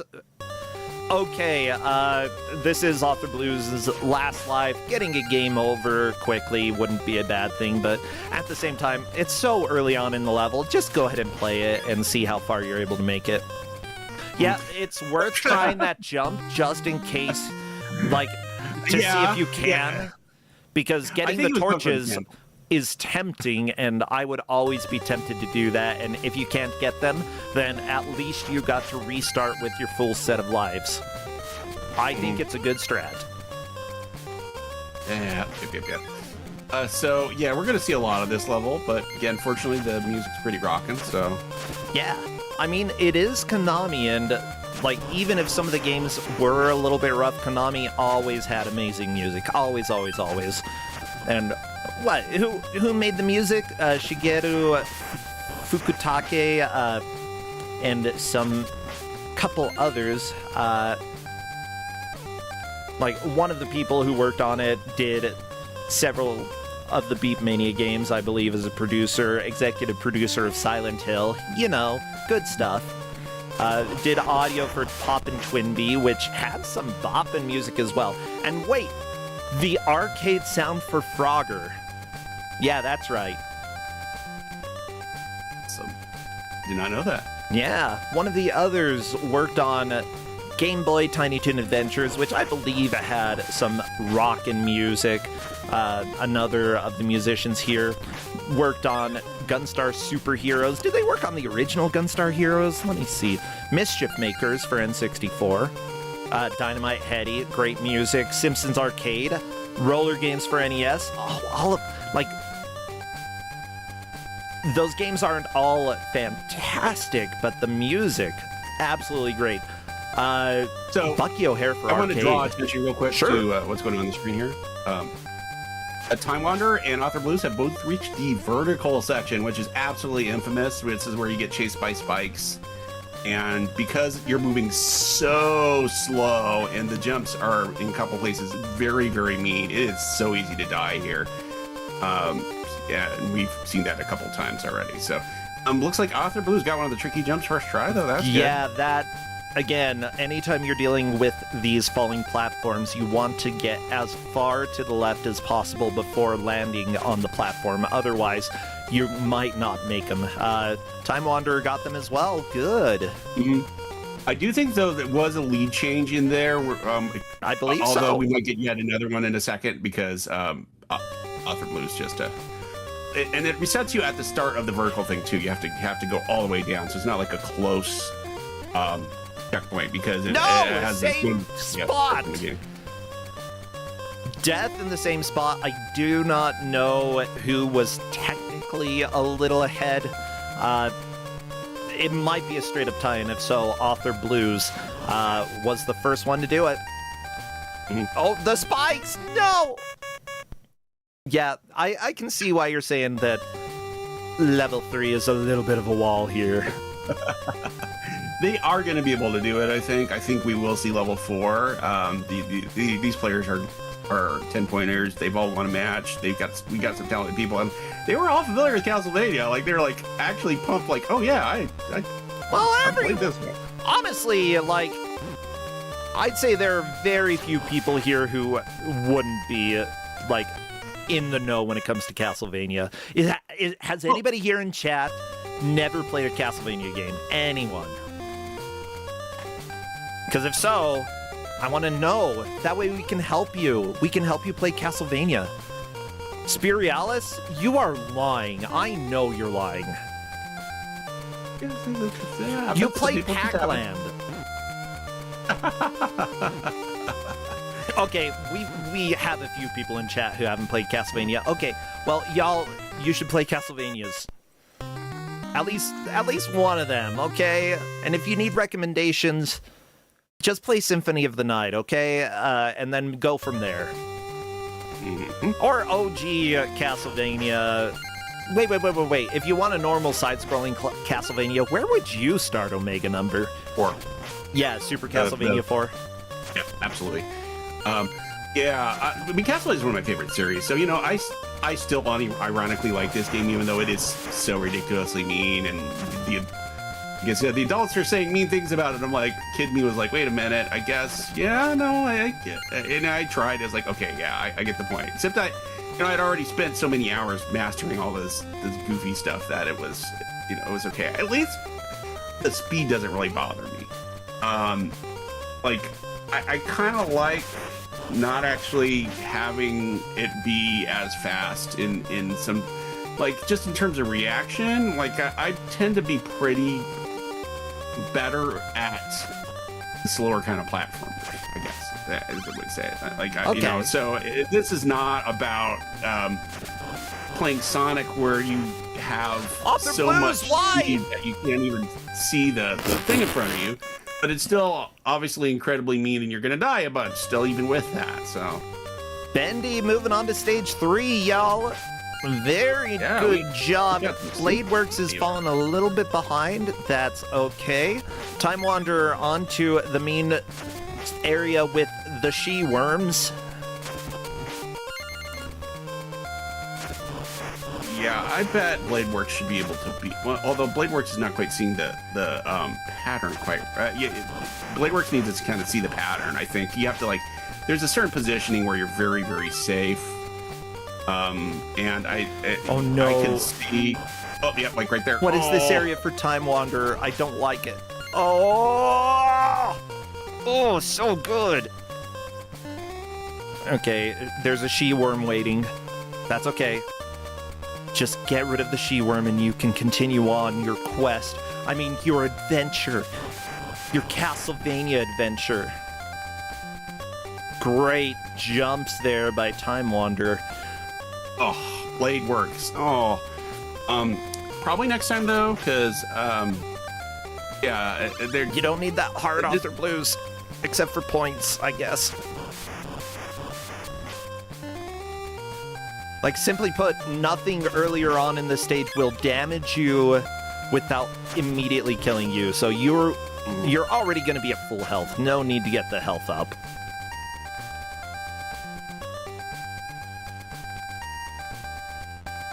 Okay, time for the climb. However, oh, Time Wanderer, watch out! The spikes are coming from the right! Uh-oh, you gotta do a little ziggy-zag. You can do it. Oh, oh, oh! The she-worm! Ah! I love it. I love it. I mean, it's kind of cinematic, really. It's like a slow cinematic, so it's sort of hilariously slow motion to have it, but it honestly, I don't know, it has a very unique feeling to me. That's not really duplicated much by other games Oh, because yeah. you know, just make their character this slow and have this much lag and all that. Yeah, like, the thing is, a lot of games back in the day, if they had lag, they were usually made at least with the thought, lag's going to be happening here, and because of that, there can be trickier things or, you know, more difficult things for the players to do. You know, it can technically be part of the game mechanics. Author Blues trolled by the rope. Unfortunately, that's kind of how games go sometimes from this era, that, you know, you'll think maybe I can go this way, but nope, nope, nope. Game's lying. So, by the way, this is the moment where Novasol said that he beat the game. So just to give you context here, how good Novasol is at this kind of thing. Yeah, we got 4 10-pointers, and we're still on level 3. I and mean, level 4 is not a pushover, right? it was not this level. 43 minutes for Novasol. I thought Novasol's at 30. Yeah, Well, anyway. Novasol was wrong, and had to go back and check his times. Okay. What's that? No, 43 is great. I would take a 43. I mean, the Cobalt Smoocher had like a 43-ish or so, and then everyone else finished about 51, 52, and that was perfect. Like, everyone just kind of had a party. Yeah. Yeah, chat clarifying that Novasol is a liar rather than misremembered. That's good to know. Thank you, chat. I appreciate being corrected in that regard. Now, oh my gosh. Like, there are a lot of things that this game does pretty well. I would say that this actually would have been an enjoyable game to play back when it came out. Like, you know, a little annoying due to the lag, yes. Is it perfect? No. Is it sometimes rude beyond belief? Yes. And are there things that the game does that are technically bad game design? Absolutely. But But, you know, this is Kusogrande. We're not here to play, you know, your mother's best video games. I don't even know what your mother plays. Probably anyway, Time Wander Sudoku. ate through that boss. The boss I knew was not going to be trouble. Again, it's sort of the boss is inversely proportional to the difficulty of the level kind of design. So Zelda is dead. Yeah, we're on stage 4. We're on the way to Dracula. Yeah, let's go smooch a Dracula. Time Wanderer is certain. No, Author Blues, no. Unfortunately, I think Author Blues tried to go just a tiny bit too early. This is opening up the chance for Bladeworks and Bendy to catch up, though Author Blues has the advantage of knowledge with the climbing section. Knowledge is one of the key things in any sort of mystery tournament, where what you learn hopefully doesn't go away. If it does, then that's bad. But if you remember what happened and where to go, then that will be a very clear advantage for you, especially since a lot of games will try to get you to go in specific ways. They'll mislead you on purpose in order to, like, extend the playtime. Most people will die in some of the same locations. And so once you learn, you hopefully haven't lost that. Right. So Time Wanderer just had the boss as a regular creature a moment there, which is good. Yep. I mean, it also only took did- like 5 hits. And also did a got hit but was facing backwards, so would jumped onto the platform maneuver, which was very smooth. I like that. That was good. Everyone else is still struggling with the spikes here. The dodge aspect does really help with this because it is very, very predictable. Once you have a pattern, it will always work. This is not a RNG game by any means. No, Bendy Human, no! Gotta be basically at the top of the rope before jumping.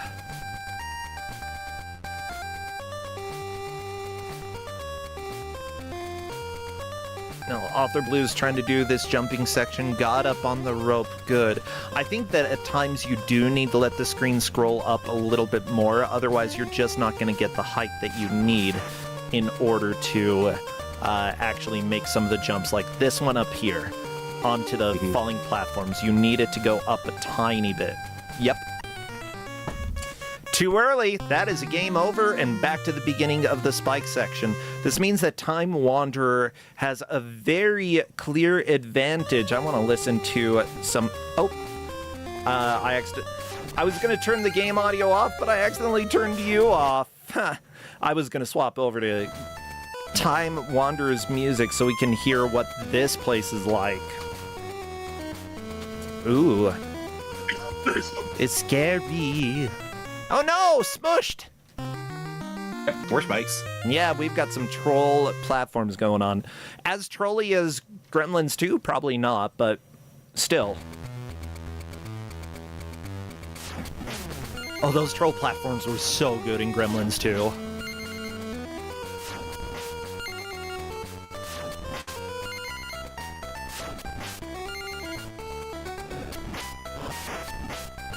Yeah, this music is genuinely a bop. I mean, Konami, you can rarely go wrong when it's Konami music, you know?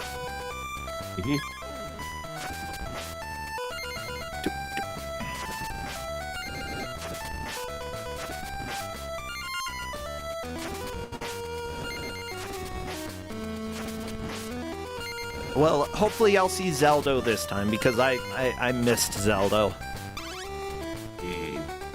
Yeah, no, that was a pretty quick kill. Yeah, Zelda doesn't last long. It's not a hard boss. Yeah. Which is, given Do the you refight all the circumstances... bosses? Because you refight the first boss here. Yeah, I don't think you refight... No. You refight just the first one. Okay. You get the first one, and then you get some mean spike stuff, and then you get some more mean spike stuff, and then you get like 3 versions of the first one, and then you get Dracula. Okay. Dang it. Zelda is really dead. I know that I trust we'll see Zelda again. Like, I know they're struggling on the spikes, but someone's gonna get there. We'll never see Zelda. I missed Zelda because I wasn't looking at the right screen, and now I'll never see a Zelda. Oh, look right there, the manual. Look at that Zelda. I didn't know. No, there's no manual.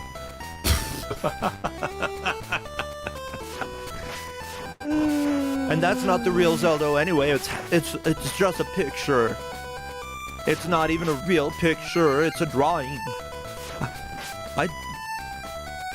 What if they did a really bad drawing of Zelda? This is how we talk in my home, okay? Just FYI. We say stupid stuff like this. No, we're good. We're good.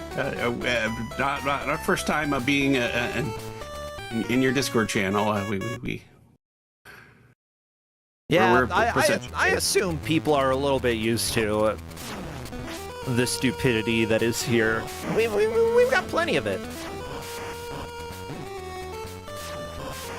Oh yes, AI Twitch summaries. Oh boy. Oh, those are a thing that we can disable for our channels? If so, then I'll have to do that. Somebody will need to remind me.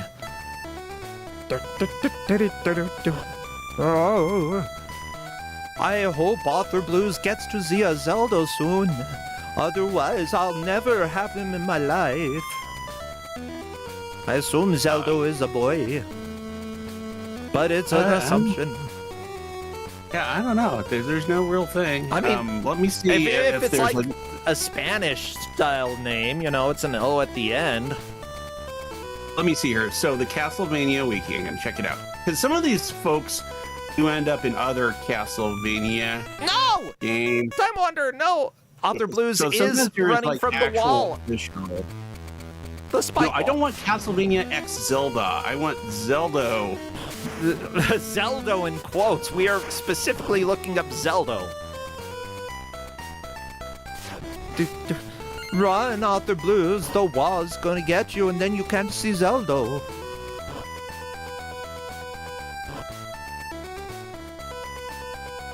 Watch out, there's a rope. You got to climb it.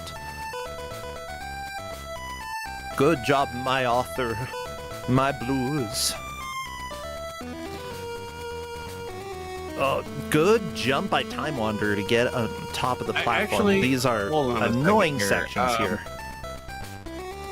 I'm just double checking. Yeah, let me just tell all the players to pause. Go ahead and double check. No, something we were saying about Zelda here. Oh, okay.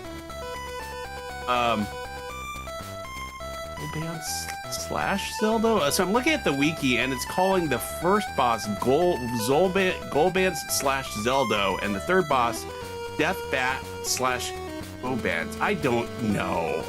Wait, what? I don't even know. Well, the manual says that Zelda is a good. primary evil and has hooks for hands. Wait, we already saw Zelda on Time Wanderer's screen then. What? That's Zelda right there, per the manual. Hook for hands. Yeah, I don't know what's going on with Mandor that. hand hook Cardor. I don't know who was phone Justin. Author Blues also looks like finally escaped the pits and is going to go for the boss and has enough health. It's probably going to be a first try. We'll see if this is Zelda or if it's a freaking Deathbat. Because the manual says Zelda is a primary evil, but it might be a lie. Okay. Well, anyway, just watch Author Blues screen so you don't miss it. Yeah, there you go. this is Deathbat. What the crap? Zelda doesn't even count. Zelda's just a normal enemy. Why does it say primary evil? Maybe because of how often it comes back. I don't know. Maybe the same writer who did the Tomb Raider manual also worked on this one. I don't know. Did y'all talk about the Tomb Raider manual during the last match? Because that was something. Oh, you mean the fact that it talked about using the Y button, but there's no Y on the GBA? Yeah. Bendy did a big fall on the spikes. No! Ooh, that jump's yeah, stupid. you have to like jump on top of the spike there. That gets longer. But Author Blues is into 4, so Author Blues has taken down Deathbat. the poser should have had Zelda.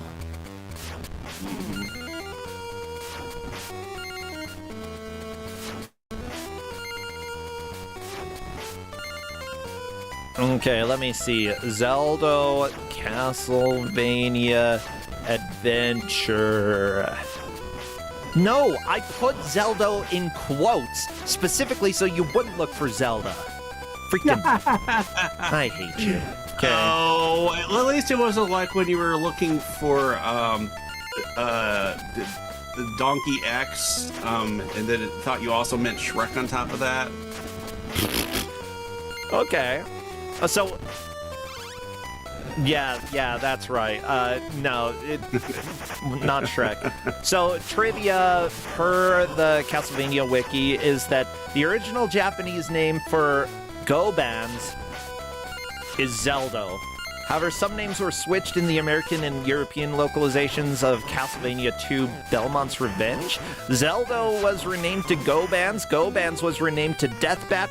Night Stalker was renamed to Zelda.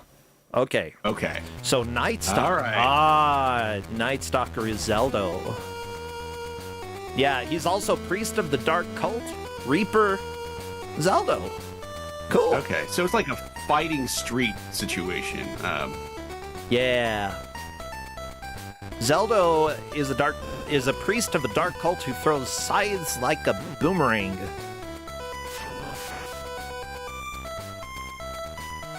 Zelda was renamed to M. Bison. I guess so. I don't know.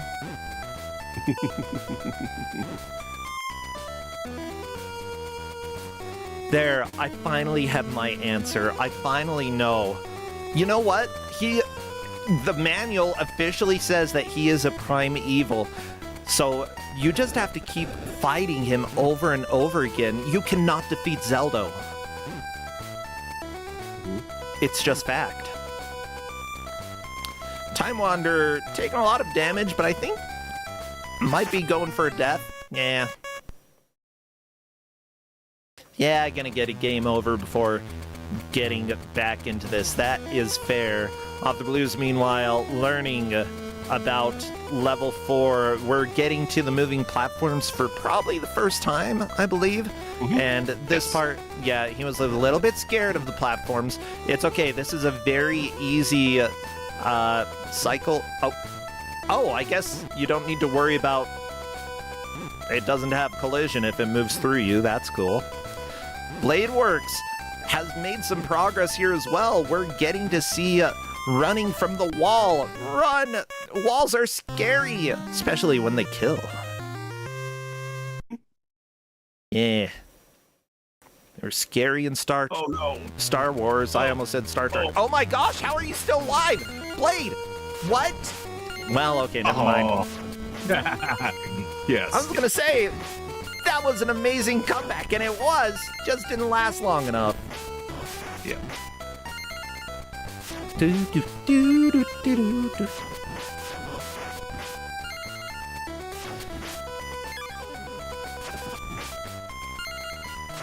Well, the players are doing great so far. Bendy is to the wall run as well. It's like Temple Run, but for nerds. Oh no, a scary wall chasing me.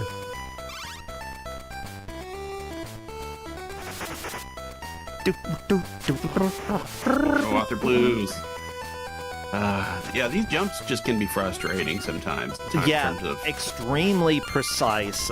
Much more precise than they should be, is what I would say. And I know that's me being judgmental. I'm judging the jumps. Mm-hmm.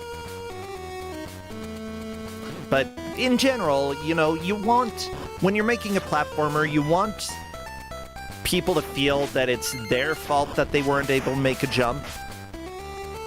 And in this case, like, there are way too many where you just have to get to the very edge of a platform in order to have any shot of making the jump. And it's just not the best game design, but, you know, it's still Konami.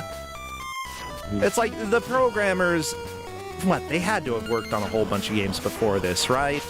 Taking a look, Masato Migawa, the first game that they worked on was Castlevania The Adventure. Okay, never mind. Okay, what about Yoshiaka Yamada? What was your first game? Okay, going back. You got thanks for Twin B. First one was King Kong 2. And then Exciting Billiards, Biomiracle, Bokuta Upa. Bokute Upa. Yeah, I love Biomiracle. Track and Field 2. This was their first Game Boy game that they did programming for. So, yeah, both of them did programming, but really hadn't done any design. But there wasn't design for this. There was graphic design, but that's it. Not a level designer credited. So it was likely the programmers who hadn't done any level design before, as far as I can tell, doing the design for this game.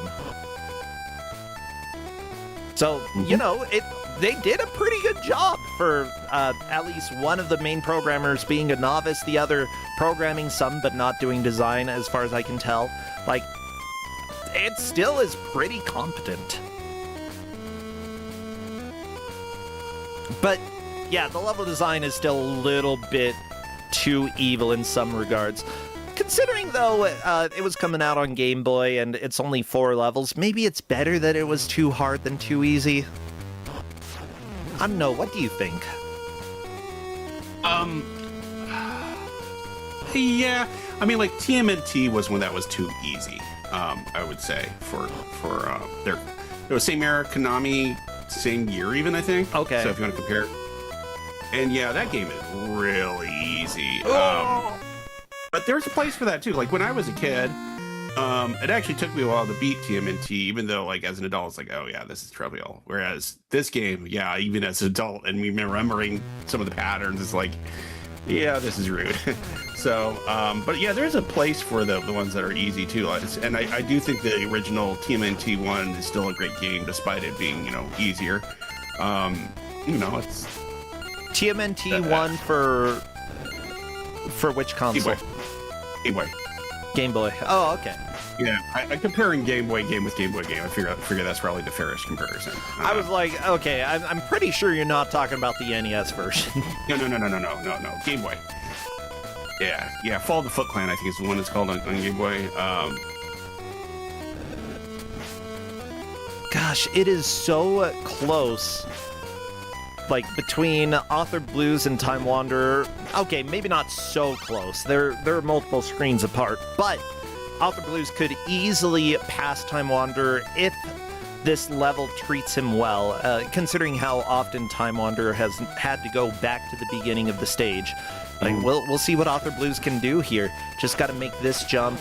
Yeah, jump earlier than expected. Usually you want to jump later in this game, but early is good for level 4.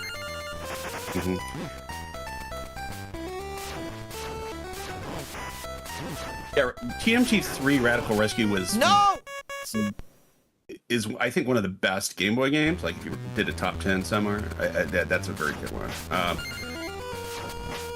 I think 1 is competent though, even though again it's easy. But you know, I don't think we should look down on a game just because it's easier. And I don't say that just because I'm somebody who writes games for children. Oh no, we got the bad unbendy human screen. Oh, scary bad. I think there's plenty of room for a game where somebody who is very young can play and enjoy it, you know, and not get beat up all the time. And I agree. Like, yeah, not every game has to be ridiculously hard. There is room for a difference in difficulty, and even like with a more gothic theme to it. Like most kid games out there, sure, they've got an aesthetic to them, you know, a little more toony.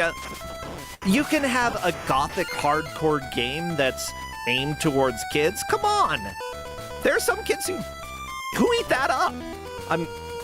Okay, yesterday I was talking to one of the people we live with.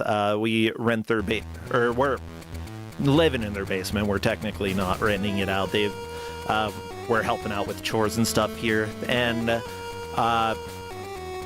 because my husband just watched Eraserhead by David Lynch, right? I've never seen it. Justin showed me a couple of the scenes, and I was like, yeah, this is a David Lynch movie. I went upstairs, and I was like, I bet she's seen it. And, like, I would have bet, like, $100 easily, you know, maybe not more than that, because, you know, that's starting to put too much pressure on me, but, you know, $100 on it. And so I went and asked her, you know, have you seen Eraserhead? She's like, yeah, I loved that as a kid. I was like, oh my, you watched that as a kid? What? Yeah, she was the type of person who, I guess, Eraserhead was a favorite childhood movie of hers. So there are kids who are going to be weirdos. That's what I'm trying to say. And we need to enable the weirdos.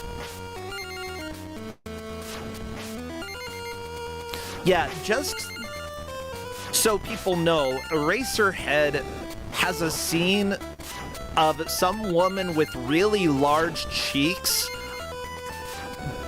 very slowly tiptoeing back and forth on a stage and then stepping on, I think they're fetuses, but I'm not sure.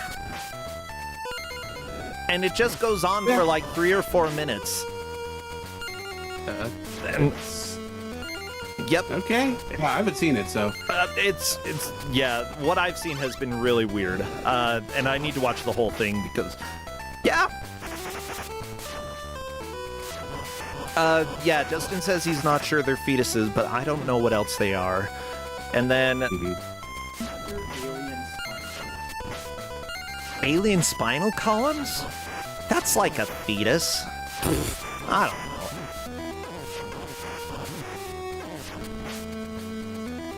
Yeah, I mean, I did watch a decent number of, like, not made for TV movies that were questionable, but, like, TV edits of definitely rated R movies. Like, come on, I saw Terminator when I was a kid. I saw Alien. I saw all of that stuff. I saw the Chucky movies. Probably not the movies you should be showing your kids, even if they are on TV. But I watched them. Had nightmares. Oh my god. This section for Author Blues is being so rude. Yeah, it rude for sure. Yeah. Author Blues had to go off screen to respawn the platform, try it again, but and about to get hit by that fireball again. Yeah. Except, wait, did just kind of miss? I think somehow. Yeah. I think just enough time to maybe get ahead, like right now. Possibly. Unfortunately, got too greedy. Got to remember, it's got to be the platform going up and down, not left and right. Mm-hmm. So, yeah, the Bendy Human did get to the boss once, but did die before being able to kill it because it only had like 2 health and was on his last life. So, but I think that does put him in 3rd. These are all 10-pointers, so they're all going on. Yeah. But you know, it's still helpful to have more points than less points. So you know, all the positions matter on this. Oh, absolutely. Like, it will determine how easy it is for them to make it into the bracket later. Whoever comes in first has a very good shot of making it into the bracket. 2nd place, also a good shot. 3rd and 4th will have to work a little bit more. But, like, yeah, with Time Wanderer, not too surprised to see how far Time Wanderer has made it. They've always been fantastic in Kusogrande. Author Blues as well. Like, you know. Yep. Oh, I just hate this section. It's so stressful. I don't need this kind of stress in my life. I do not know the exact spot Time Wanderer got up to, but Author Blues is making a run for that might get up to it. Yeah, we'll see. I know that we've seen that Zeldo before. Yeah, I don't know at what point. I mean, we still have to reach the extending spikes. I don't think Time Wanderer past the extending spike section. It is possible to one-shot them if you're really like I don't know. It's still very rude. If you're Nova Soul, I guess you can do it. Oh, you have no no. iframes when it comes to spikes. This is so sad. Being 10 for Time Wander. Okay. Yeah, no, we. Oh my goodness. That's okay. Like, with 3.5 minutes, it takes so long to get through this game. I don't know if Author Blues can get back there. With that said, has Author Blues passed Time Wander? I'm not sure. No, I don't believe so. Let me double check with. Because it says spiky platforms of death. But there are a lot of spiky platforms of death. I don't know which ones. Yeah, there's a specific ones where you actually stand on the platform as it's going towards you, and it's like this elongated platform that you're actually walking on. Oh, scary. The spike itself, essentially. So that's where Time Wander got up that's to. right. Yeah. Oh, I don't And like those Author ones. Blues did get there. So I mean, you could No, check. The Revs have Author this Blues under control. absolutely has not seen that. Yeah. So, but yeah, I believe that's going to be the order. So yeah, no, that was. I hope they have fun with it, even though they're clearly vented their frustration on the spikes in chat. Which everybody's angry with Yeah. spikes. Spikes are stupid.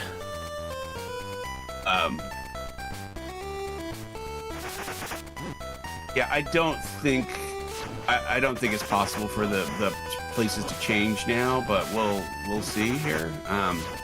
Okay, Bendy Human just got to make this jump.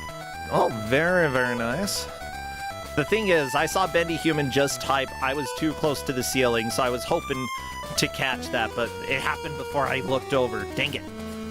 Yeah, the Time Wander's on the extending spike thing again, so that's Yeah. Time Wander's watching the pattern first before going for it. It might actually make progress that's farther than. Indeed. Yeah, I bet we could see Dracula. No! Oh no, I guess.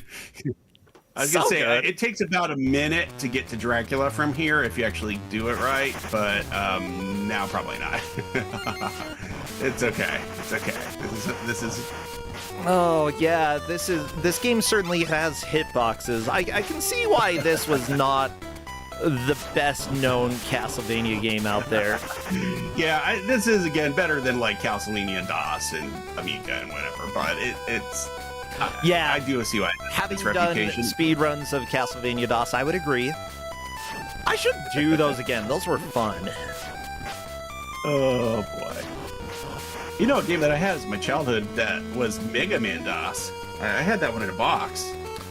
Ooh. Apparently the box is worth a lot, but I didn't keep it, so you know. Well. Oh. Piece of cardboard worth $1 bazillion because welcome to Yeah, I think capitalism, like $500 nerds. to Mega Man, Bendy, yeah. unfortunately, did not know to go left. What? You're alive? How? There's no way. There's no way, Bendy. Yep, there was no way. Okay, Time Wander got up, but unfortunately, I think it's gonna be too late because this is just about time. Mhm. Oh, and stabbed right on the mark. That, everybody, is time. What an amazing race for the players. But most congratulations, of course, for Time Wander making it pretty dang close to Dracula. Author Blues second it's place. this hall and then Dracula. So Yeah. And in I'm third, actually gonna scoot out early. I will say hi to Time Wanderer, Sure. but I do need to take care of a thing after this. So yeah, thanks for hosting and everything. That was really that was fun to watch, and I'm glad. Yeah, so for people in. No, like we had gotten to the point where we had revealed the game. We were up to the opening screen. Then one of the players remembered that they had played this from that, like at the last moment. So we had to swap with a different game. Like Oh, at that yeah. point. So I finally could actually see get to do that this happening. game, and it was all I hoped to do. hello, Yeah. Time Wanderer. Omega will run in a second, but we want to Yeah, say so- hi and congrats. Yeah, congratulations. You are almost up to Dracula. You finish this hall, and then you go down and you have Dracula. So. Oh, that good was job. the last stage? Yes, Oh yeah. there are yeah, 4 you're at the stages. end. Oh. Yeah. but I was in. That's like the longest auto scroller of all time, though. And I was in there for a while. Yeah? So is All right, everybody. take care. All right, CO Omega number. Yeah, Time Wanderer, that's one of the things with a lot of the games, you know. If you are struggling with something, odds are everybody else is as well. And you certainly had that situation with the auto-scroller. Like, you were there first. You were the first out. You know, Author Blues was not too far behind, but still got there after you, finished it after you. So, yeah, it's... The thing is, like, the getchas that happen in the auto-scroller are pretty much set up where everybody is going to get got. You know? Yeah, I can't see anyone just, like, hard reading that the first time through and just being like, oh, yeah, no, got it. Oh, no, not at all. It's absolutely meant to make you think that a certain thing is happening, and then you're wrong. Yep, the old bait and switch. This is a, you know... At first, when they were like, oh, play an officially released Castlevania game, I was like, you know, there's bad Castlevania games, but like Kuso bad? Like, it's not even like a ROM hack or anything. I understand now. Really? Okay. I understand why it's in Kusogrande, because I wasn't sure about it at first. I was like, oh, I mean, even like a bad Castlevania game is still not like Kuso bad, but no, it is. That it's the slowest Castlevania game I've ever played. It's so slow. Yeah. And like I know all of you have played Castlevania games before. Yeah, I played Castlevania Legends. I wasn't sure if I'd played this one because I'd played Castlevania Legends before. So I've played Castlevania games on the Game Boy.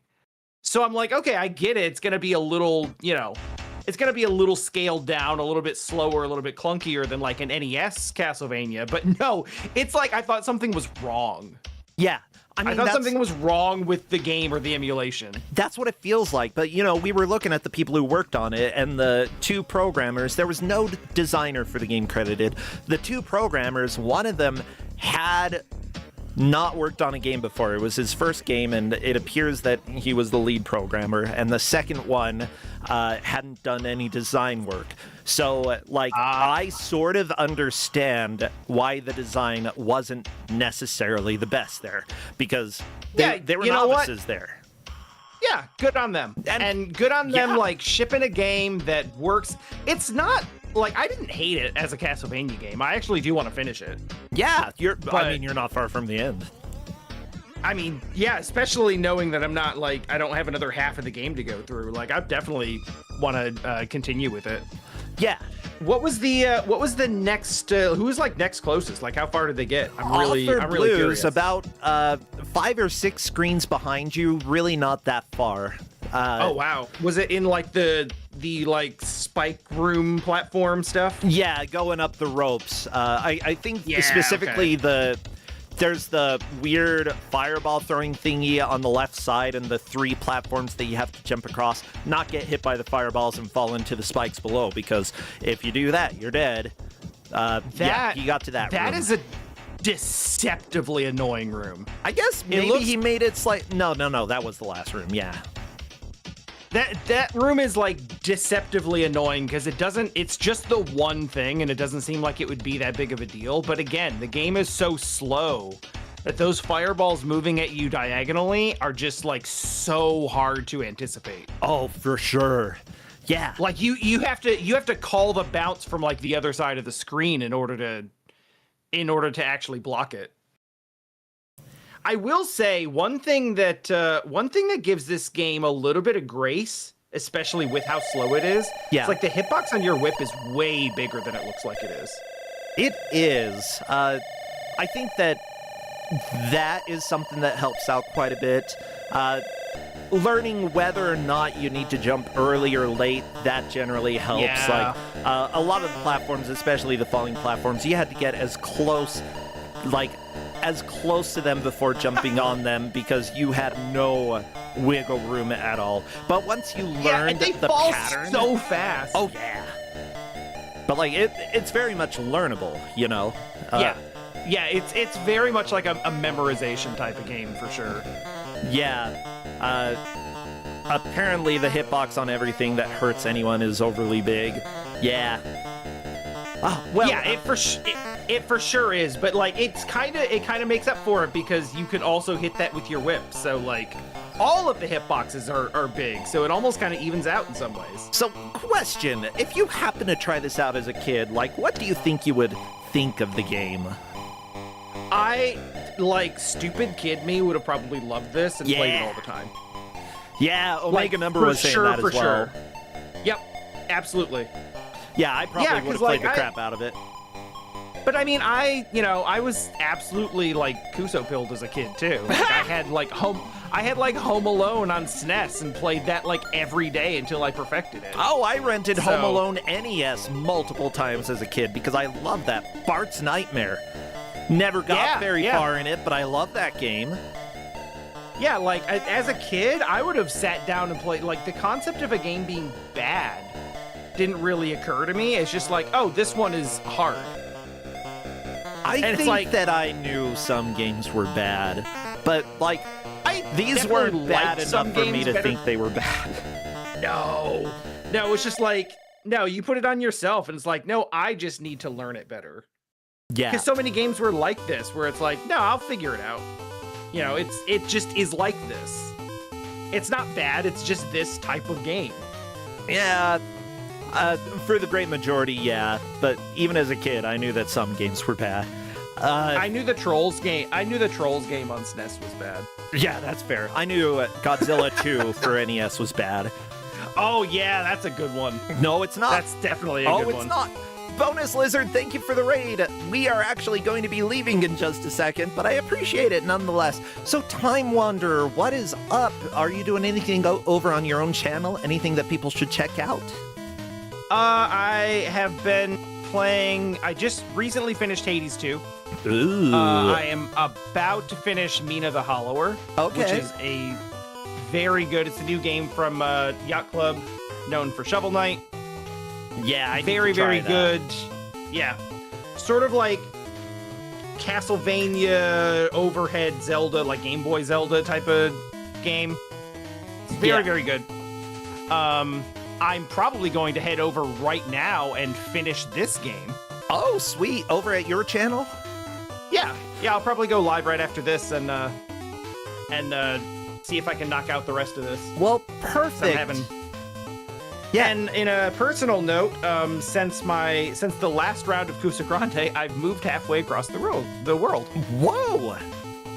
Well, that's exciting. Yeah, hopefully it's for the best. It's for the best. I moved to South Korea because I like good food and affordable healthcare. Oh, that sounds like a good reason to me. Yeah. Oh my god, yeah. Sorry. Which is what I like food. Which is, yeah, it's good here. That's why I'm on the. That's why I needed the late night stream time, because it's 10 in the morning for me right now. Sweet. Yeah. Oh, by the way, a Bonus Lizard that came and raided was like, we came because of Castlevania the Adventure, because it's real bad, and we ranked it under Haunted Castle last year. Yeah. Oh, I need to play Haunted Castle. Oh, I love Haunted Castle. All right. Well, everybody, this has been Kusogrande. I'm Brosencha again. I'm working on an NES game that I should hopefully have the prototype/demo out on Monday. If it's a couple days late, I apologize, but that's just life because I want to make sure that it doesn't explode. I crashed it so hard earlier, the emulator thought it was Super Mario 3. Which is really impressive to crash it that hard. Otherwise... That is impressive. Also a good thing to be compared to. I mean, yeah, we'll go ahead and say that. Yeah. It looks like... Okay, I'm just trying to see. I was going to raid Mystery Funhouse, but they don't have another match for 41 minutes. I mean, if you go live, like, immediately right now, we can go raid over there. Oh, to me? Yeah.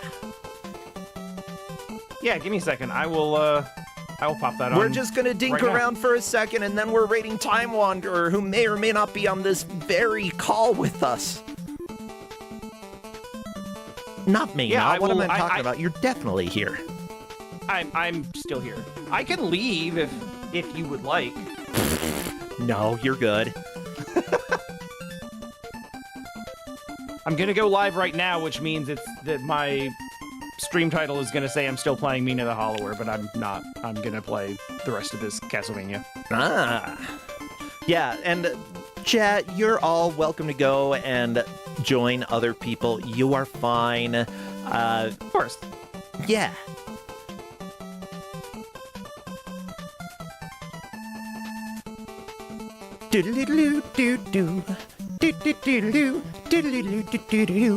Oh yeah, so I've got the NES game that I'm working on, hopefully gonna have the demo out soonish.